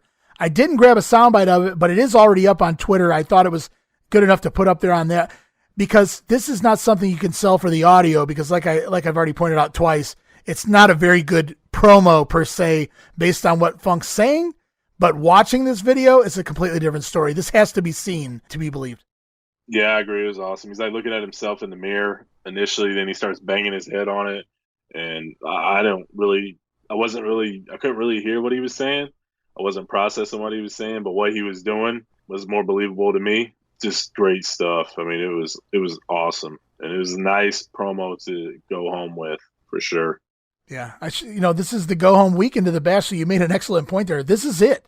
These are their final sell jobs. All of these promos you're going to see here over these course of these next couple shows, a lot of them are repeated. So these are the final promos we're getting. It's the final countdown, so to speak, to the Bash. And these guys some of them are saving their best for last. And again, I think this probably made the least sense of any Terry Funk promo. I mean, he was all over the place and he was inaccurate in some of the things he was saying, but the physical sell job here was absolutely phenomenal. People say certain wrestlers were ahead of their time. Terry Funk wasn't ahead of his time. Time wasn't fast enough for Terry Funk. I mean, he was ready, and it was just tremendous shit here by the Funker. Absolutely. Couldn't say it better myself. Tag team action by the Dynamic Dudes here. They take on Cruel Connection and Jerry Price. And Shane looked good until he tagged out to Ace. Then the match went in the shitter. But the wipeout ends it in only 1 minute and 20 seconds. So thank God for quick squash matches. That's no lie. Another promo as we head into the Bash. It's Eddie Gilbert and Sting. They're in a locker room somewhere. Eddie is in Sting's corner at the Bash, if we haven't mentioned that already. But he's been here since the beginning for Sting. Maybe he wasn't with Sting in Memphis for that cup of coffee, those couple weeks there. But in the UWF, when Sting and the Warrior came over, Eddie Gilbert was with Sting. He was basically their manager. He wound up teaming with Sting. They wound up winning the tag team titles there. He's been with Sting for a very long time. You can go all the way back, like I said, to the Mid-South region, all the way back to the beginning of 1986. He's been with Sting. So Sting's head is going boom, says Sting. He hasn't done that since Flair in 1988. And what Sting means there, I guess, is just that this is the biggest match of his career since the Ric Flair World Title match back at Clash 1 in 1988. He's really putting over the Great Muta here as a top contender. Yeah, this is good stuff. And it almost felt like they were planting the seeds for like an Eddie Gilbert turn. Oh, you beat me to it. And it just feels like that's where they were heading with all this, because they're really emphasizing it. And the only reason you emphasize something like that is because you're going somewhere with it. But, yeah, this is a good promo. Eddie did a great job of hyping up Sting. Sting did his part. And they're going to do it to it, is what he said at the end. So, pretty good stuff. Yeah, Sting made sure to put Muta's abilities over really well here. Like he actually, I don't want to say Sting feared because he wasn't showing fear of Muta, but he was acknowledging the toughness of Muta and how this is actually going to be a real fight and a battle. But Muta and Hart, they got in his face just like Ric Flair did in '88, and Sting says that's all it takes for him to step up and accept the challenge. If that's all it takes, why doesn't somebody do that every week in order to try to get a TV title match? But if that's all it takes, that's what it's going to be. They're going to get it on at the Great American Bash, just like you said. They're going to do it to it, or whatever Sting said there. So they continue to plant the seeds, though, with these Eddie. They're very subtle at this point, with Eddie Gilbert backing Sting. It's the Skyscrapers as they get ready to take on the awesome tag team of Glacier, Ray Lloyd, and Chopper, Steve Casey. Glacier and Chopper. Steve Casey looks like he wants to be anywhere else, but here is one of my notes when he's being announced. This is before the Skyscrapers even come out. I think Casey's underwhelmed with his push here now in the NWA. Norman gets to ringside for his shenanigans, but he's too late this week. By the time he even gets there, it's the double powerbomb on Casey, ends this match in a mere 38 seconds. So at least we didn't get to see the Norman bullshit this week. The Skyscrapers look ready for the dynamic dudes at the Bash. Yeah, they're really picking up the pace, and they're what you remember the Skyscrapers as being. They've worked out the kinks, and they're awesome. Just awesome. It's time once again for the A&W Cream Soda, King of the Slams. This week it's the Freebirds, DDT. Again, vote no. We get another Ricky Steamboat promo. It's coming from the same exact place that he did the promo from last week, so he probably cut these back to back. This is a different promo because he mentions that we're now less than 24 hours away from the pay-per-view. Clearly same place as last week, but obviously a different promo. And he says he wants Lex. Lex used the chair on him. Well, let's do it, no DQ, then Lex can use the chair all he wants. And it's been very funny because even though these have been very good promos these last few weeks, these angry promos from Steamboat, it's been his best all year, even though they've been repetitive. And I think he's done a great job. It's unfortunate that he's pretty much out the door after the pay-per-view, now that he's finally channeling something decent here as far as promos go. Yeah, it stinks. We're at the end of Steamboat here. Like I said, he's putting a little edge on his character that you never really seen with Steamboat. And it makes me interested in what's to come. It's just unfortunate that we never get that. Flying Brian Pillman over Cougar J. Air Pillman now. Finally using Air Pillman as the finisher rather than that splash to the back. Pillman gets the win here with Air Pillman. That's the springboard clothesline. 2 minutes and 19 seconds. The bell actually rings on the 2 count. So they already knew this. They were taking this home. And yeah, that's it. Flying Brian with the win over Cougar J. 2 minutes, 19 seconds. It's time for Pedicino Knows, the weekend of the Bash. He goes over the top 10. It reflects the Power Hour one we saw. Ranger Ross at number 10. Tommy Rich at number 9. Murdoch is absolutely gone by this point. We move into clips from the Power Hour. They're really playing up this steel cage angle pretty huge, which it was a big deal, a steel cage angle, and you're taking out one of the Road Warriors, and they replay the promo from Animal that followed the match. So they're setting the stage for War Games in regards to the Road Warriors part of the team anyway. They're really hyping it up, and that's what they seem to do. That when they get a huge angle, they really play it over and over, and that's okay, especially when it's something as impactful as like the cage stuff, and then obviously the pile driver by Funk on Flair at Wrestle War. You've seen that 100 times now. It's definitely a good job on their part. If you like quick squash matches, you'll love this one. It's the SST over Mike Justice and Tony Suber. They actually drop kicks, stereo drop kicks on both jobbers to start the match, sends them both to the floor. Moments later, Fatu on the top rope with a splash to the floor on Tony Suber in 1 minute and 17. Suber was pretty much done by that point. And then just for good measure, they bust pineapples over both job guys' faces. So poor Tony Suber eats a Fatu splash from the top rope to the floor here. That was pretty damn cool. Yeah, I put down here, holy shit. You just don't expect to see that. I mean, he jumped off the top rope to the outside and land a splash. That's something you never see. And for him to do it at his size and the elevation he got, man, the SST were just awesome. Holy jeez. Yeah, when they laid him out there, I was like, he's not going to do this. And then when he climbed up the top rope, I'm like, he's going to do this. And it was just quite a sight. And they actually did that spot one time very early on in their run as the head shrinkers in the WWF. I know it's on Superstars or something like that. And there's a funny story Tommy Dreamer tells about that spot because Tommy Dreamer was actually at that TV taping getting a tryout, or he was supposed to get a tryout. But thanks to that spot, Vince McMahon shut down the show for at least, 15, 20 minutes. Vince McMahon was so irate at watching that spot take place. That was just too violent for 1992 WWF television. and they were taping it for TV. It aired. It wound up airing. So Vince must have got over it. But Fatu lands that spot. I don't remember what job guy he hits it on, that dive to the floor, that splash on the floor. And I guess immediately Vince exploded backstage and shut down the show for X amount of minutes. And basically Tommy Dreamer's tryout got canceled because there was no time for it because of that move right there. Wow, wrong place, wrong time. Damn you, Fatu. And I picked up the finish of this match listening to Lance Russell and Bob Caudle call it. We'll listen as the match plays out in instant replay, and we'll also be listening to a Paul E. Dangerously promo. He's in the locker room, and he says he's got rid of the Fantastics. He put out the Midnights for a period of time, and now it's time for the Road Warriors. Let's listen to all of that. It's the SST outro into the Paul E. Dangerously promo. Watch this unbelievable move. All the way off the top rope. He comes down with a flying splash right outside the ring, Bob. That's almost 300 pounds, and that's from about 10 feet high. He bashed him down, followed it up, and what followed was anticlimactic. We're going to be taking a listen to Paul E. and that mouth of his when we get back into action here.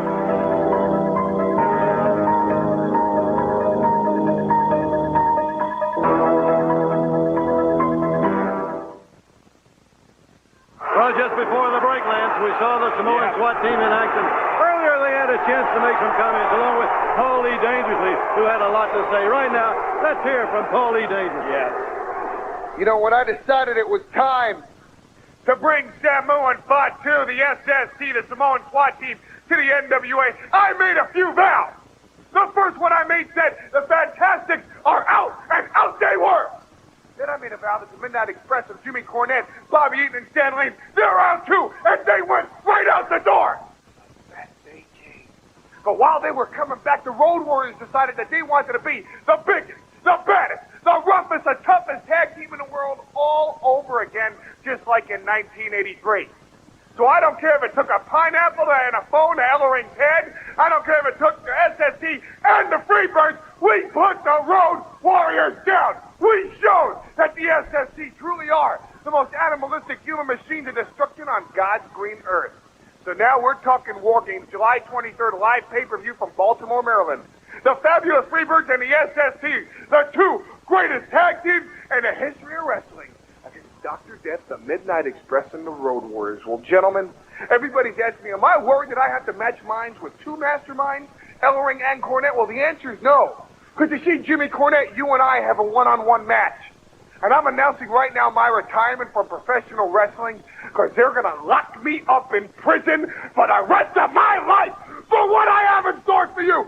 You're going 6 feet down, and then Ellering, you're going to witness the destruction of your 5 idiots. So Paul E. promising to defeat Jim Cornette, basically end Jim Cornette, and at the same time, his team obviously is going to also win War Games as part of the Bash pay-per-view. Again, these promos, Cornette to Paul E. and Paul E. to Cornette, they're not necessarily the greatest promos of all time, but they are getting over the fact that they hate each other, and this is not going to be your typical manager comedy spot match. They really want to fight one another. Yeah, I think that's a good way to summarize what they're doing. They want it to be authentic and make it come across that they really do hate each other. I think they're doing a hell of a job of doing that. We move on back to the ring, and I hate that we have to move on back to the ring. It's Wild Bill Irwin over Mark Smith here.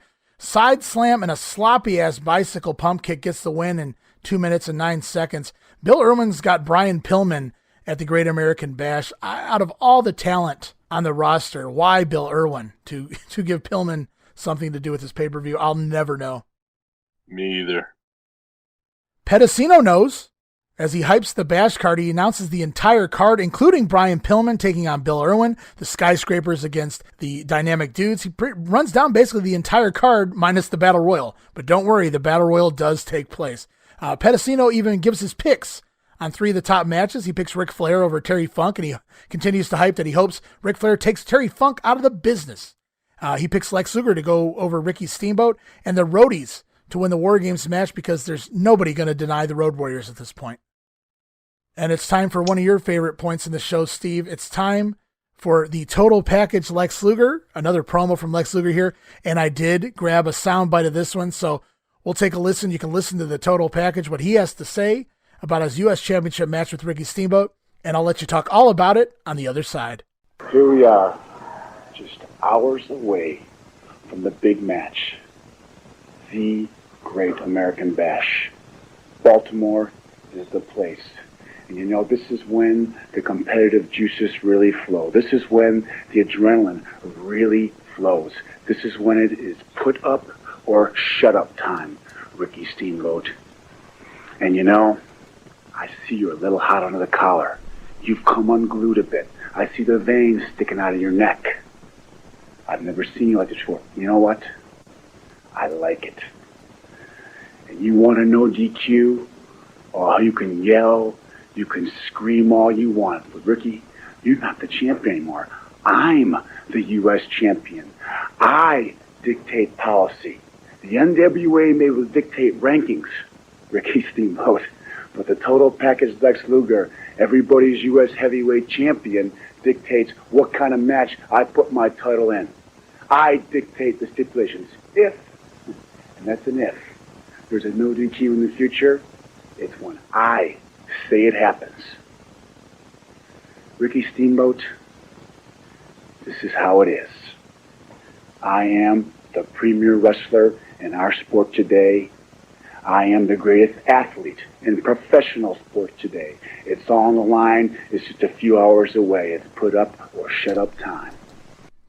You know, my favorite part of that entire promo isn't necessarily anything he said about Ricky Steamboat or the match. My favorite part of that promo is that one sentence where he says, we're just hours away. Anytime we would get promos like this where guys would reference that it's the day of the show or less than a day until the show, it always sent chills up my spine. It got me ready. Like the hair on the back of my neck stood up. Like I was pumped. They're reminding you, this is it. It made it feel live, even though it wasn't a live show. It made it feel like this is the guy's last thoughts before he walks into war here. I thought it was a really good promo. I liked his demeanor, the calmness, the coolness, the collectedness. Like he was just on point. And we've heard this same shit over and over for the last 2 weeks, 3 weeks, where he's not doing the DQ stuff. But I think this is probably the best promo out of all the shows we've watched with him, just because he is just the way his demeanor is. And I'm with you, man. Hours away, like that, just it sets the mood, it sets the table, and it makes everything okay. We spent the last 2 months building up to this, and it's finally here. We're only hours away, and it just gets you excited and ready to roll. And it's awesome. Yeah, it just makes everything feel up to date. It's not just a pre-tape that he could have recorded on Tuesday, even though it probably was recorded on whatever day, such and such a time. It just feels like he's in the moment and he's with you. And you know the bash is tomorrow, but he's telling you that he knows the bash is tomorrow or hours away. And it gets you psyched up because it feels like you're getting the final thoughts of this guy before he walks through that curtain. And it's not your normal wrestling promo from the pay-per-view. This just feels like an actual, like real promo. And I love his calm demeanor there, as you pointed out, because he really has nothing to lose here. It's not going to be no DQ. So he can get disqualified to retain the title, and he's the champion. He doesn't have to win per se to keep the belt. He just has to not get pinned, basically. So really good promo from Lex Luger. Really good job. Absolutely. Main event time, if that's what you want to call this. It's Ranger Ross taking on Rip Morgan of the New Zealand Militia. Jacko Victory in his corner.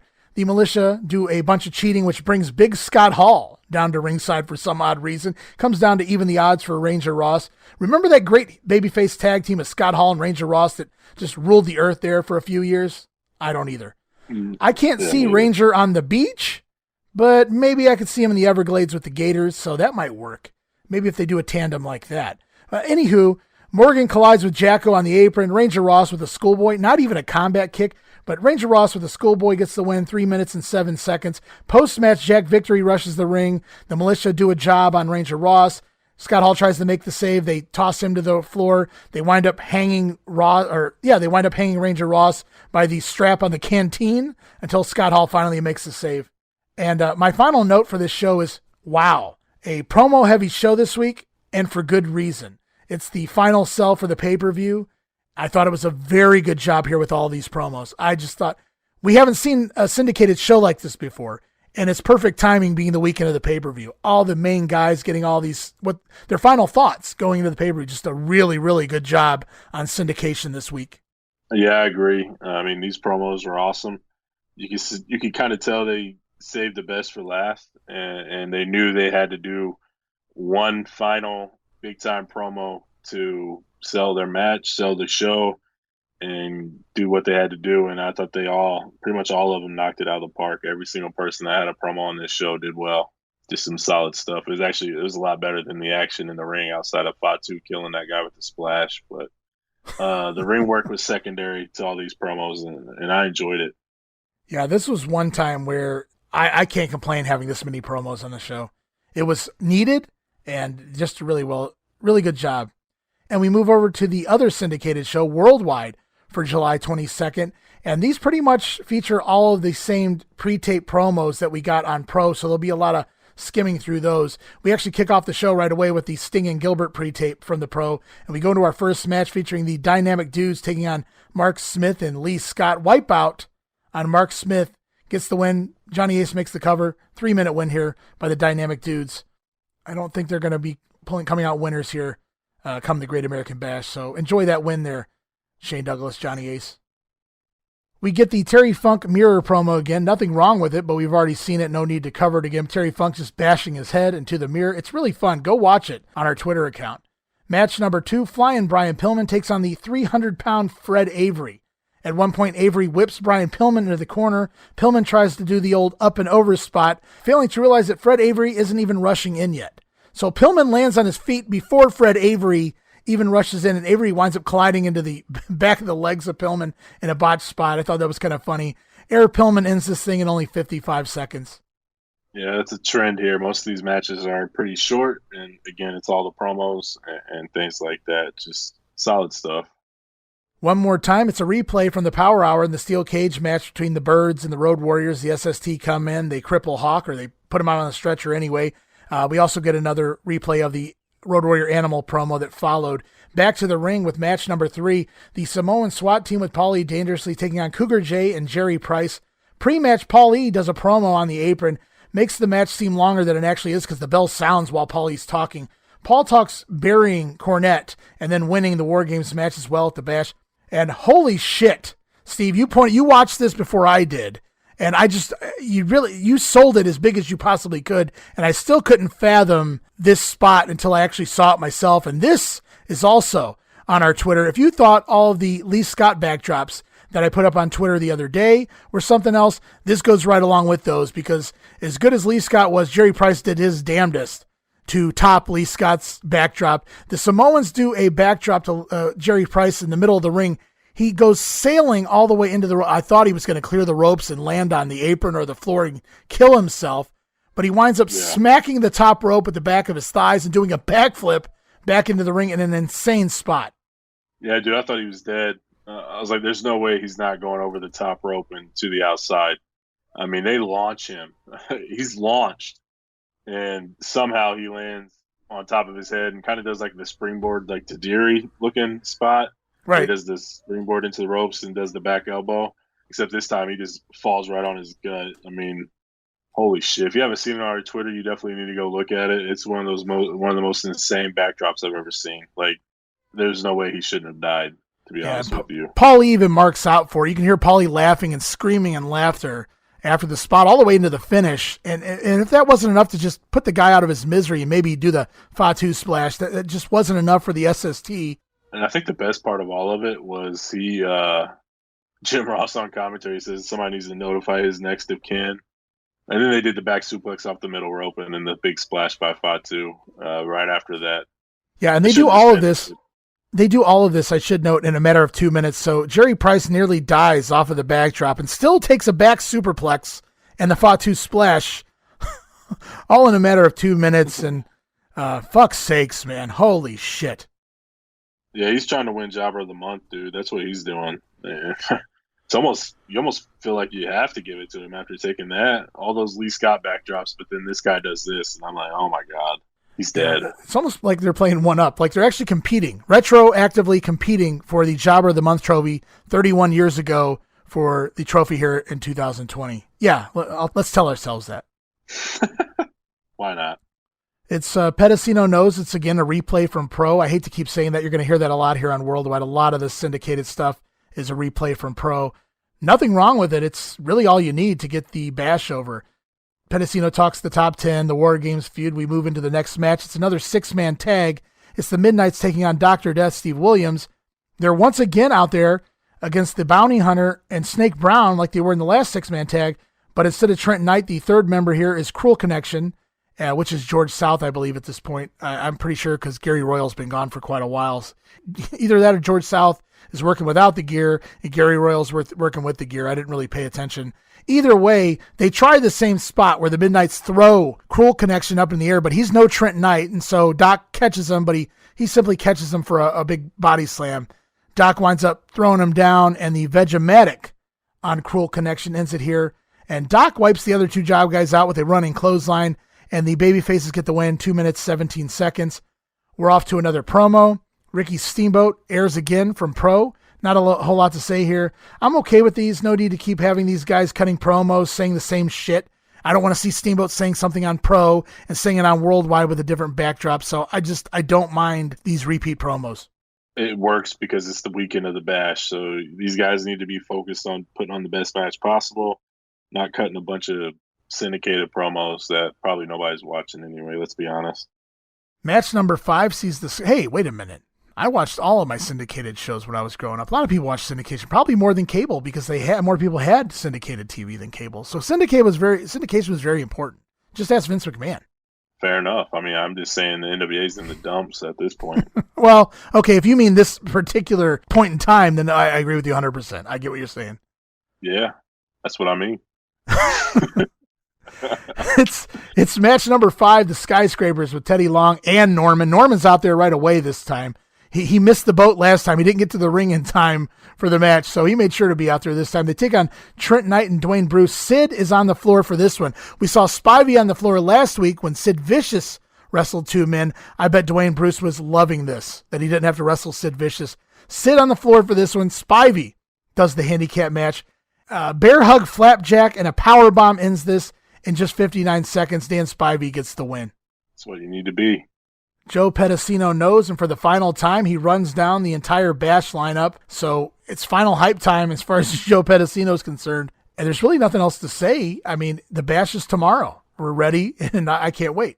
Yeah, I mean, everything that needs to be said has been said numerous times. It's just time to get to the show. And I think they're all feeling that at this point. Yeah, repeat promo here from Lex Luger airs again from the Pro show. Obviously, that was the one you put over. You said it was probably his best promo from the last 2-3 weeks. I tend to agree with you. Very calm, very ready to go with Steamboat. And we go into the main event here, sad to say. The New Zealand Militia really rocking a lot of main events, and I use that term loosely, on these syndicated shows lately. This week they take on the team of Scott Hall and Wildfire Tommy Rich. The Militia wind up getting a little bit of heat on Scott Hall. I would say he makes the hot tag, and it almost works because he's Wildfire, so it'll be like, Wildfire hot tag. But no, it's not really. Hall just kind of wanders over and just tags in Tommy Rich. Lukewarm tag at best. He really wasn't even in trouble. Tommy Rich comes in, does one move, the Thez Press, gets the win here on Jacko Victory. Match went 3 minutes and 45 seconds. Really a nothing match here. There wasn't much to it. Again, Scott Hall, he's just going through the motions. It's so weird to see him like this, really having no clue. He's clearly a guy that needs a gimmick, and he just didn't have one at this point, so he's pretty shit. And I'm not buying Tommy Rich anymore. That ship has sailed, and this return's done nothing for me anyway. It's funny you protect the Militia like every episode, and then all of a sudden Tommy Rich comes in and just pins them clean with the Thez Press like it's nothing. And I thought that was weird because, like I said, they've done a pretty solid job of protecting them up to this point. Yeah, they're doing DQs. They're even doing jobs to the Steiner brothers via a schoolboy. But here Tommy Rich hits its finisher and gets the win in under 4 minutes. That was supposed to be the main event of the show. Thank God it really wasn't the main event of the show. The main event of the show was a Ric Flair promo. Flair comes out here, and I grabbed that, and let's listen to what Ric Flair has to say. Well, I guess by now, Terry Funk, you and I know the name of the game, and it's Baltimore, Maryland. Funk, you've had a month to digest the fact that I walked out in front of the whole world. Woo! Look at pal, as only the world champion can look, telling you that I want it back in. And it's no secret that you were scratching your head because you knew that you gave me your best shot. And I got up from it.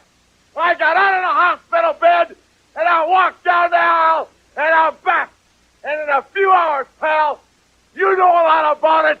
I live with it. The world title goes on the line in Baltimore, Maryland. And, pal, it's not going to be style and profiling. It's going to be blood, and it's going to be sweat, and it's going to be two great athletes, one winner. You understand? We know the rules of the game. The greatest match, probably, in the history of this sport. Two combatants walk in, one walks away. I'm prepared, pal, to go back to the hospital. Are you? Remember I said, when you saw these eyes, you know what you're looking at in Baltimore. In just a few hours, Funk, I'm promising the wrestling world that you, pal, are going to be mine. I am the dirtiest player in the game. It goes without saying. And when I reach up, grab your neck, and pull you so tight that, pal, you can't gasp for air, you're going to know that Ric Flair is back and back to stay. Woo! Those Ric Flair irate promos, man, they really pull you in. You really believe when he's talking to you in that demeanor, his eyes bulging out and just his hair flopping back and forth and him screaming. It's not your typical heel yelling promo or just a yelling promo in general. It really feels like there's emotion behind it, and this is real. It just takes everything to another level that very, very few wrestlers have. And obviously Ric Flair is one of the greatest of all time at pretty much everything. Mic, in-ring, everything that he does. And this is no different. Just a tremendous promo. And we play out this episode of Worldwide with video footage of Lex Luger turning on Steamboat from The Clash and Funk turning on and pile driving Ric Flair from the Wrestle War pay-per-view. And that concludes the syndication for the weekend of the pay-per-view. I thought they did a really great job in the promos this weekend to get over the pay-per-view. Just a really good job in syndication. They couldn't have done better, really. I mean, not only did they think enough to put all these promos on here to do the hard sell, because that really wasn't a thing to get all of these guys on here like this, but all the promos that were done were just really, really good. It was like these guys knew this was the final hour. It was time to get people to buy this pay-per-view, to sell the tickets, so to speak. They did a really good job. They sold me. Absolutely. I agree with you 100%, man. They knocked it out of the park, every single one of them.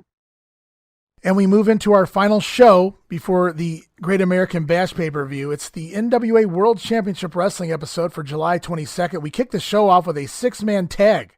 I was wondering if we were going to get something like this. It's the 6-man team of the Party Patrol and Tommy Rich. It's Wildfire Tommy Rich, Johnny Rich, and Davey Rich, the Rich cousins. Tommy and Johnny are actually legitimate cousins. Davey Rich is actually David Haskins. They're taking on Lee Scott, George South, Trent Knight. All really tremendous job guys here. Match goes about 5 minutes. They've been doing this spot every time Tommy Rich has been in a tag team match. They seem to be covering Tommy while he's getting his footing back. He's doing a lot of 6-mans, a lot of tag team work, and they keep doing the same spot, letting Tommy Rich get the win. This is no different. One of the other partners whips the job guy off the ropes. They do a drop down, and the job guy runs right into Tommy's Thez press, gets the win here in 5 minutes, and none of these guys are on the pay-per-view. Not even Tommy Rich. Not even in the Battle Royal. So I really didn't understand the point of this. Yeah, I didn't either. Why? I didn't even realize they weren't on the show. You bring in Tommy Rich, obviously it has nothing to do, but you can at least put him in the Battle Royal. Why the hell not? Anyway. Yeah, there's a few guys missing from the Battle Royal that's really head scratchers, but we can touch on that next week. We move into a promo from the Fabulous Freebirds. It's only Michael Hayes and Jimmy Garvin, so I already don't give a shit. And Hayes is back to copying lyrics from songs of the past. This time it's War Games.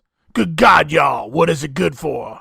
They say Gordy is off training the SST. I'd love to see that. Now, that would make much better footage than this Freebirds promo right here. Terry Gordy training the SST? Oh, my God. That'd been awesome. That'd been excellent vignettes. For sure. Michael Hayes promises that 5 men are going to leave and 5 men are going to bleed, which is completely not true. I don't believe anybody bleeds in War Games. Not that it wasn't a good War Games, though, but Michael Hayes making promises that his ass can't cash, and that's no different than any other time, I suppose. Well, it just makes you wonder, like, a lot of these matches are promising blood, so it makes you wonder And death. if somebody had death and blood and everything else. It's almost wondering if somebody caught wind of what they were going to try and do on the pay-per-view, and they're like, no, sorry, it's not happening in every single match. So well, it doesn't happen in every single match, but you guys tune into the watch long, tune in on the WWE Network next week. I promise you blood. I can guarantee that because this happened a long time ago and I've seen it before. So it's once again, it's the Terry Funk pile driver video montage. I didn't mind it the first time, but to continue playing this is just a bit much. It's just Terry Funk pile driving 3 or 4 guys. There's not a whole lot to it. Yeah, it's just very bland. It's our final Terry Funk promo before the big match. He starts referencing and bringing up things from former promos he's cut. He's told the fans how he's looked down at his father's grave and there was nothing but the West Texas winds, and he swore to the heavens above that name Funk would be synonymous with wrestling forever after the bash. Either he is a failure or a success tomorrow. I really love that line. Either I'm a failure or I'm a success. It seems pretty obvious, but I love that line here. And he swears on his family's name that he will be a success. I don't know if he wanted to do that. The people are going to see a new NWA World's Heavyweight Champion. They will see Ric Flair lose his dignity, lose his pride, lose his honor, and walk away with his head in shame. Fun little quick culmination. The time for talking is done. It's intriguing. They've never touched since Wrestle War. I really liked Terry Funk's promo here. It wasn't one of his great promos, but I liked it for the final promo, if that makes sense. It was pretty good. It was different than what he's been doing. He's been the calm, cool, collected guy compared to Flair this time around. It was definitely like he's basically telling you what's on the line with him. Flair has the belt on the line, obviously, and Funk has his family's name and honor and tradition on the line, and that's why he's doing all this, to make his name synonymous with wrestling, and that just puts that's another layer to the onion, so to speak. I thought it was really good.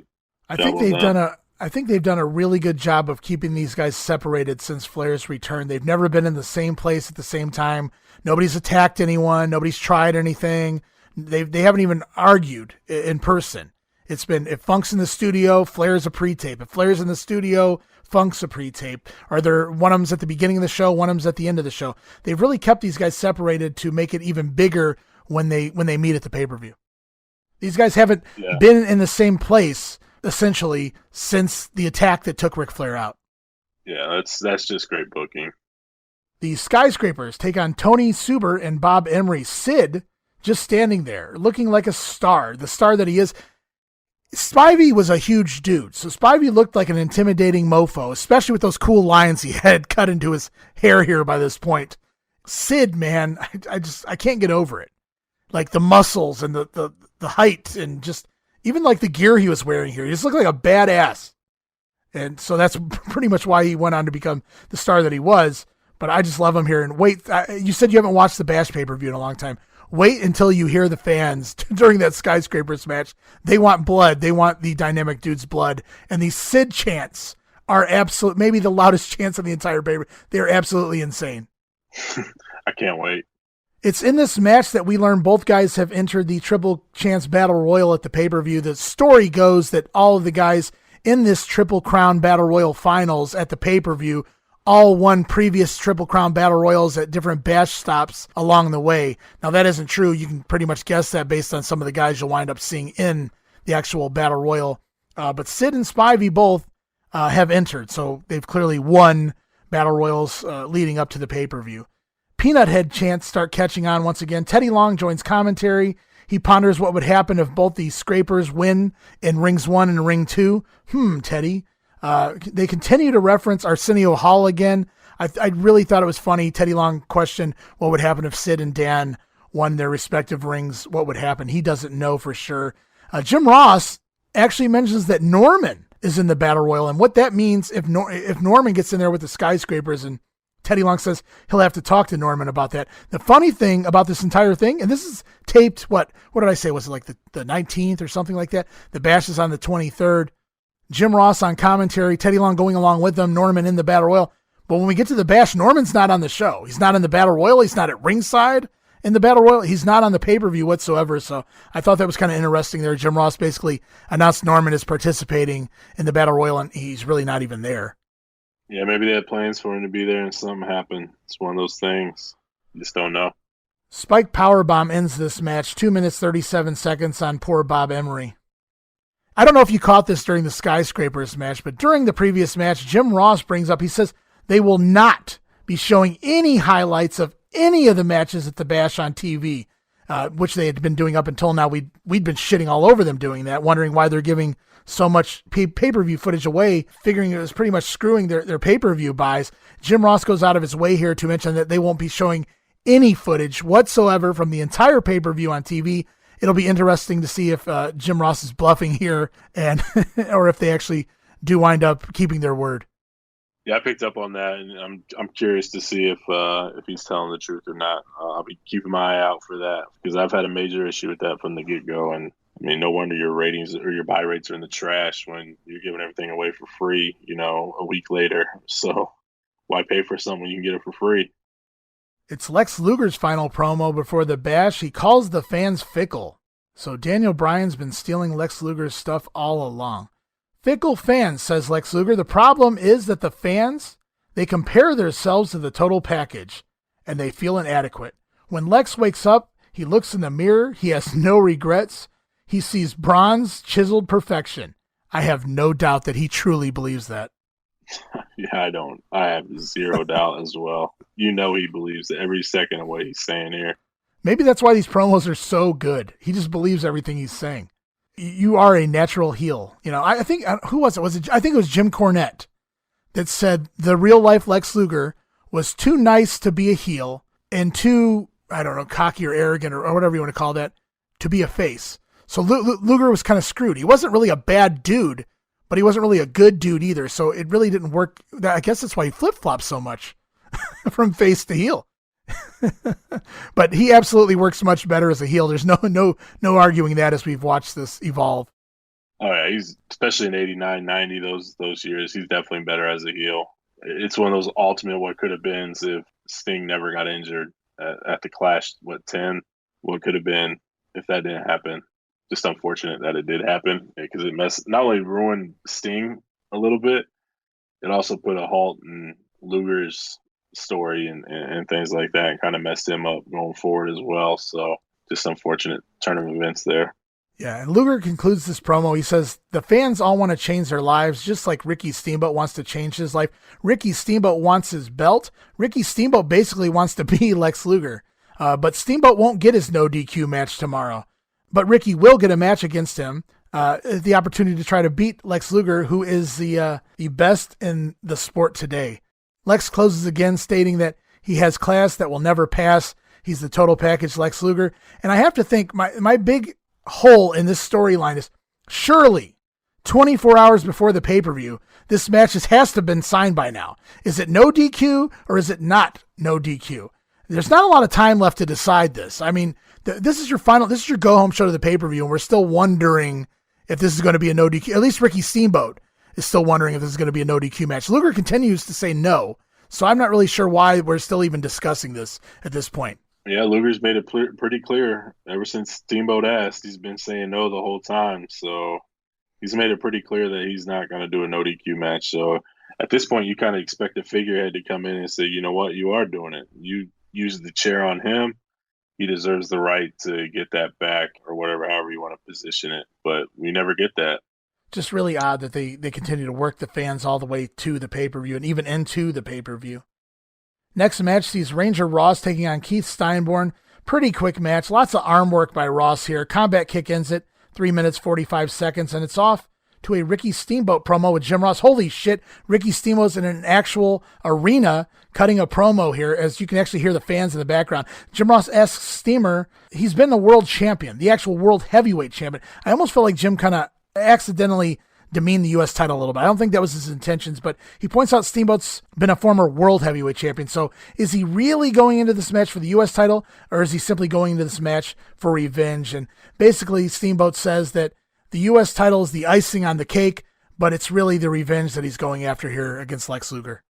Yeah, it just devalues the U.S. title a little bit. But I guess at the same time, nothing is the world title. You don't ever want to come off that perch. So I get it. But indirectly taking a shot there at the U.S. title is probably not a good idea. I did like how Steamboat, closing the interview, used some of Lex's lines against him. Talks about Lex looking into the mirror. He's going to look into the mirror and realize he no longer has that gold belt. When it's all said and done, when Lex's injuries all heal, the pain, the real pain, will be that he knows that he no longer has the U.S. Heavyweight Championship around his waist. And for absolutely no reason, very odd way to end the promo. As Steamboat's closing up, out of nowhere, he just looks into the camera and yells, "Eat it," and walks off. Yeah, I didn't know. It looks like he was trying to figure out a clever way to finish it, and so he just says, "Eat it." That's what came to his mind. Danger Zone time. This week, it's Hot Stuff, Eddie Gilbert and Sting, and this is where they really plant some seeds at a Gilbert heel turn, if you ask me. They show an old picture of the first family they reference all the way back to the UWF. It's a picture of Eddie and Missy and Sting and Rick Steiner, the original first family. He refers to them as the Cleaver family. It wasn't really funny. He refers to Sting as Beaver Cleaver. He went off to college, bleached his hair. Now he came back and won the TV title. The baby faces wind up joining the Danger Zone. Paulie notes that Eddie Gilbert used to manage Sting. They were former tag team champions. He's referring to the UWF days once again. And for one night only, Eddie Gilbert will accompany Sting to the ring at the Bash. And that's all Gilbert would need if he was intentionally going to turn heel. Paulie wants to know if Sting begged Eddie to manage him or if it was Gilbert's idea. Eddie Gilbert winds up saying that he's the one to ask Sting, which is really planting the seed there.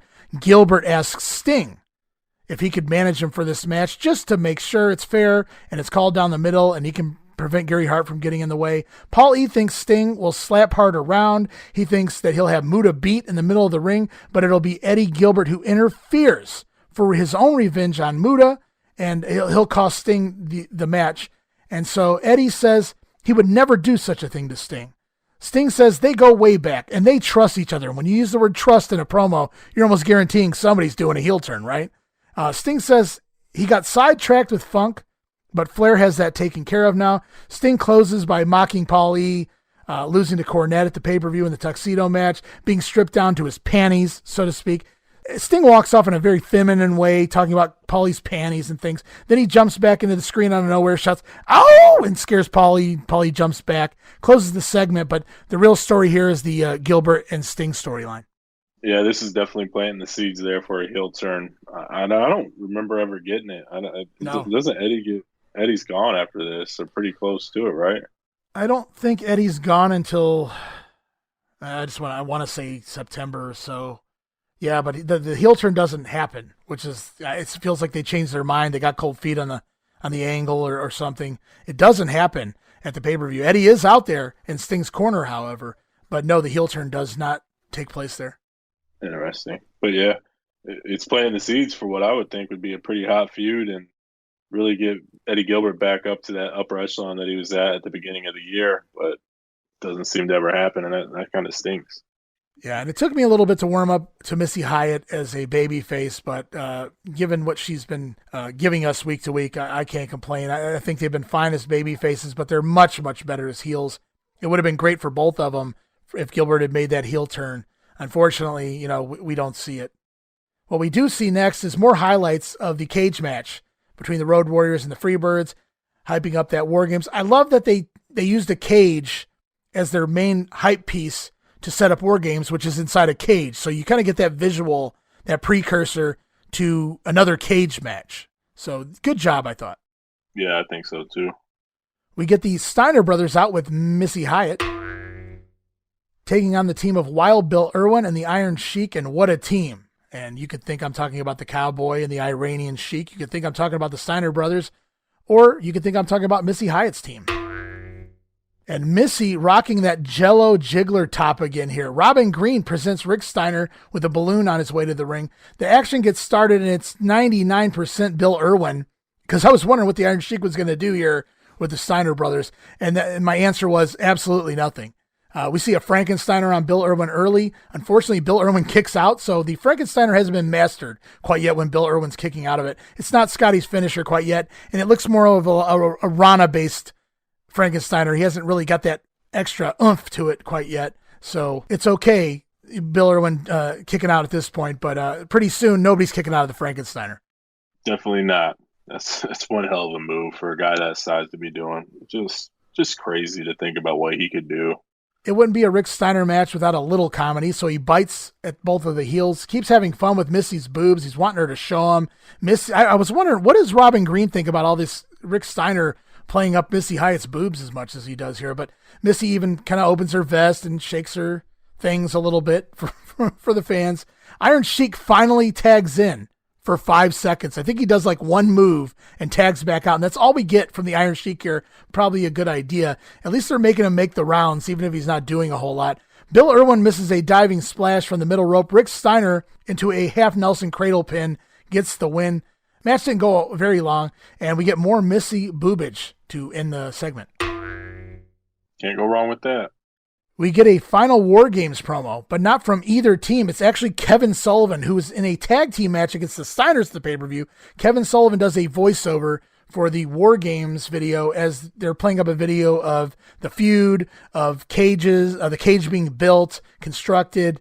Sullivan notes that he's one of the very few men who has survived War Games. I don't even remember Sullivan being in a War Games, but he says he was, so maybe he was somewhere at some point.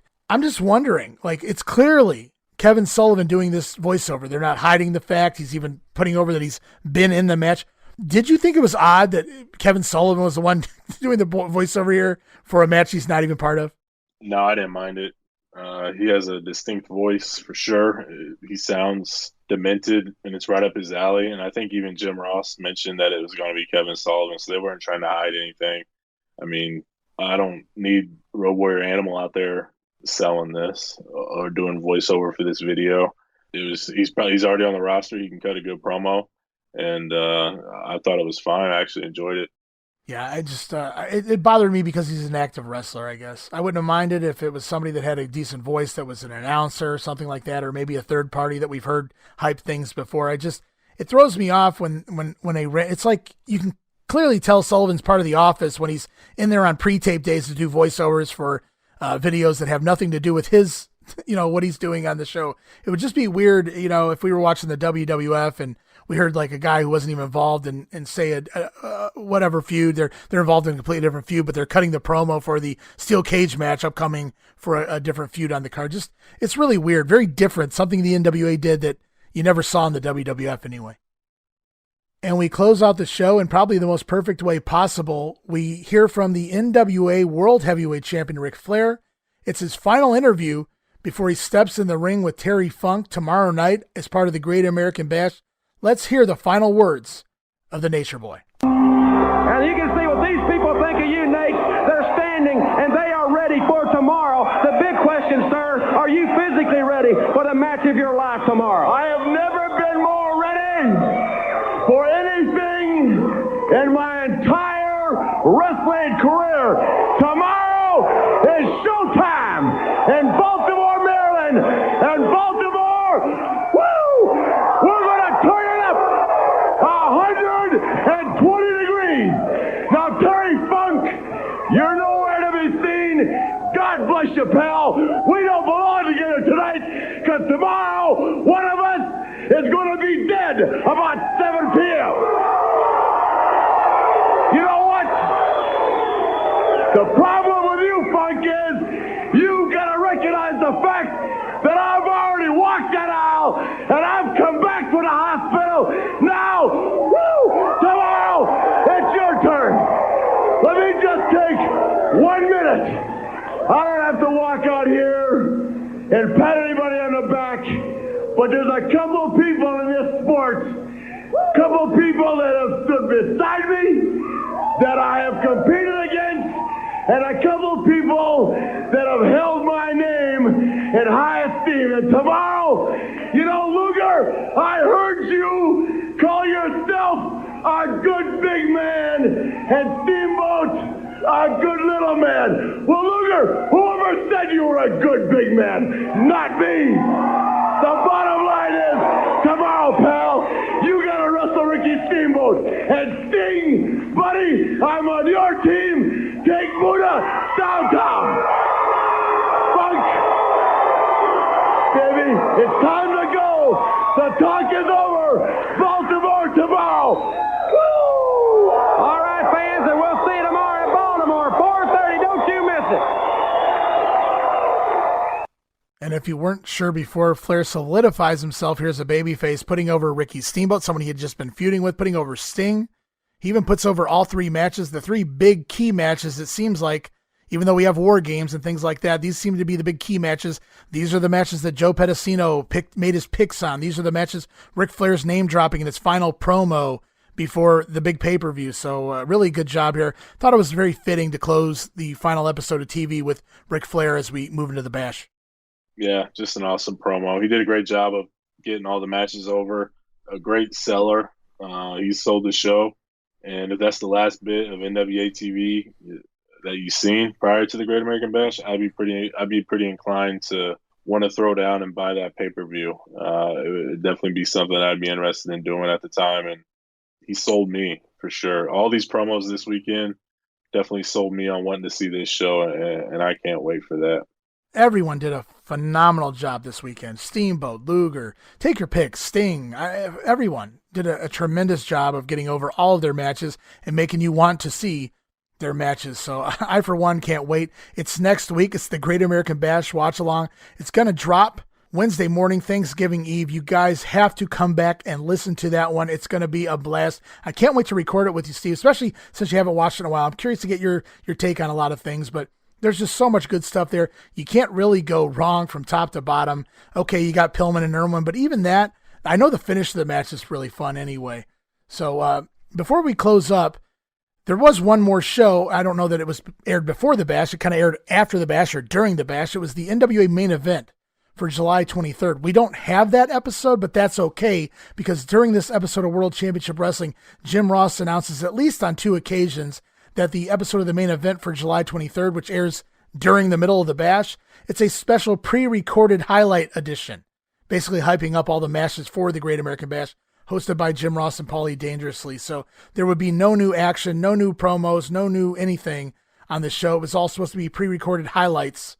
So Ross kind of basically tells you, don't watch the main event tomorrow. And I think he was doing that so that you would watch the Bash, though. I think that's what he was trying to do here by repeatedly telling everyone it's a highlight episode. And so nothing to see here as far as the main event goes. So the time for talking is done here in the NWA. And for this week on our show, Steve, our time for talking is done, at least until next week. And the Great American Bash Glory Days watch along. Yeah, man, it's going to be awesome. I'm excited. I cannot wait to see this show with the TV we watched, with you hyping it up as your favorite NWA pay-per-view. It's going to be one of the better watch-alongs that we've had with everything we watched, even on our Patreon exclusive content, other pay-per-views and clashes this year for 89. I think this is going to be probably the best show we have out there. So definitely need to tune in Thanksgiving Eve and enjoy Glory Days. And don't forget, every Monday, it's Monday Warfare, The Battles Within, but every Wednesday, it is the Wrestling Memory Grenade. And next week is episode 15, the Glory Days Great American Bash 89 watch along. I can't wait to see all of you guys. I hope you guys tune in while you're cooking on Thursday. It'd be a great time to pop on the show, put the earbuds in while you're cooking that turkey, listen to the show on Thursday, listen to it on Thanksgiving Eve if you don't want to hear your in-laws or whoever's over visiting. It's going to be a great time. I hope we can entertain you. We're going to be entertained. And thank you, Steve, one more time for following this ride all the way to the Great American Bash. Yeah, man. It was a pleasure to be here. Again, can't wait. We made it to another watch along. Promotional consideration paid for by the following. And once again, I've got to say thanks to all of our loyal listeners. We appreciate you listening, subscribing, and downloading The Grenade. You can find The Grenade, Monday Warfare, the WrestleCopia News Network, and other upcoming podcasts over at WrestleCopia.com. That's WrestleCopia.com, and all of your favorite podcast streaming apps from Apple, iTunes, Spotify, Google Pod, Podcast Addict, and so many more. Remember to follow The Grenade on Twitter at Rasslin Grenade. That's at RASSLIN Grenade for your chance at winning one of 3 free prize giveaways on Thanksgiving. The Razor Ramon WrestleMania 10 autographed 8x10, the 18x24 Survivor Series 1990 poster reprint, or the Ken Patera McDonald's pack. That's an autographed 8x10 of Ken Patera as Intercontinental Champion circa 1980, and a $10 McDonald's gift card. And if you're not in on the joke, Google Ken Patera and McDonald's. It won't take you long. Lastly, I encourage everyone once again to please have a look at our Patreon account over at patreon.com/WrestleCopia. I encourage you to please subscribe at least 1 month, give it a try, and join in on the fun. There's no commitment, cancel at any time, but we'd like to think you'll stick around based on the offerings available. It's 14 tiers of goodies over there, and it all starts as low as $1, a $1 tier. We've really been pumping out a series of watch-alongs ranging from the WWF Coliseum video series to random pay-per-views, including 1995 pay-per-views that make a great complimentary piece to the Monday Warfare podcast. Also on Patreon, our Power Hour podcast is now up and running, where we review the current product, recent pay-per-views, and discuss a variety of topics from every era. It's unfiltered, uncensored, and nothing is off limits on the Power Hour podcast. We invested quite a bit of money into the podcast network up front, and we want to keep the Grenade, Monday Warfare, and other planned podcasts up and running for 2021, so we'd greatly appreciate your subscription to ensure that we continue to produce quality products each and every week. So please stop over. That address again is patreon.com/WrestleCopia, and please subscribe, show some love, let us know you care, let us know you're there. And with all of that out of the way, it's that time again, time to say goodbye, but we will return next week, Thanksgiving Eve, with the NWA Great American Bash 89, the Glory Days Watch-Along. One of my personal favorite pay-per-views over the course of the history of the NWA and WCW. And until that time, this is Ray Russell, and for my co-host Steven Eckstat saying, from pillar to post and coast to coast, you pull the pin, and we'll pick up the pieces, right here, on the Wrestling Memory Grenade. See you next week. Don't miss it. Be there.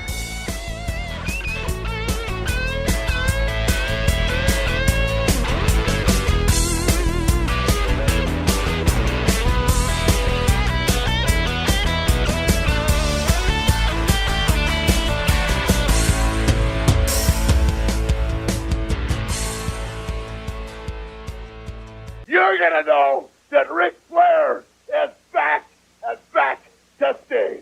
Woo!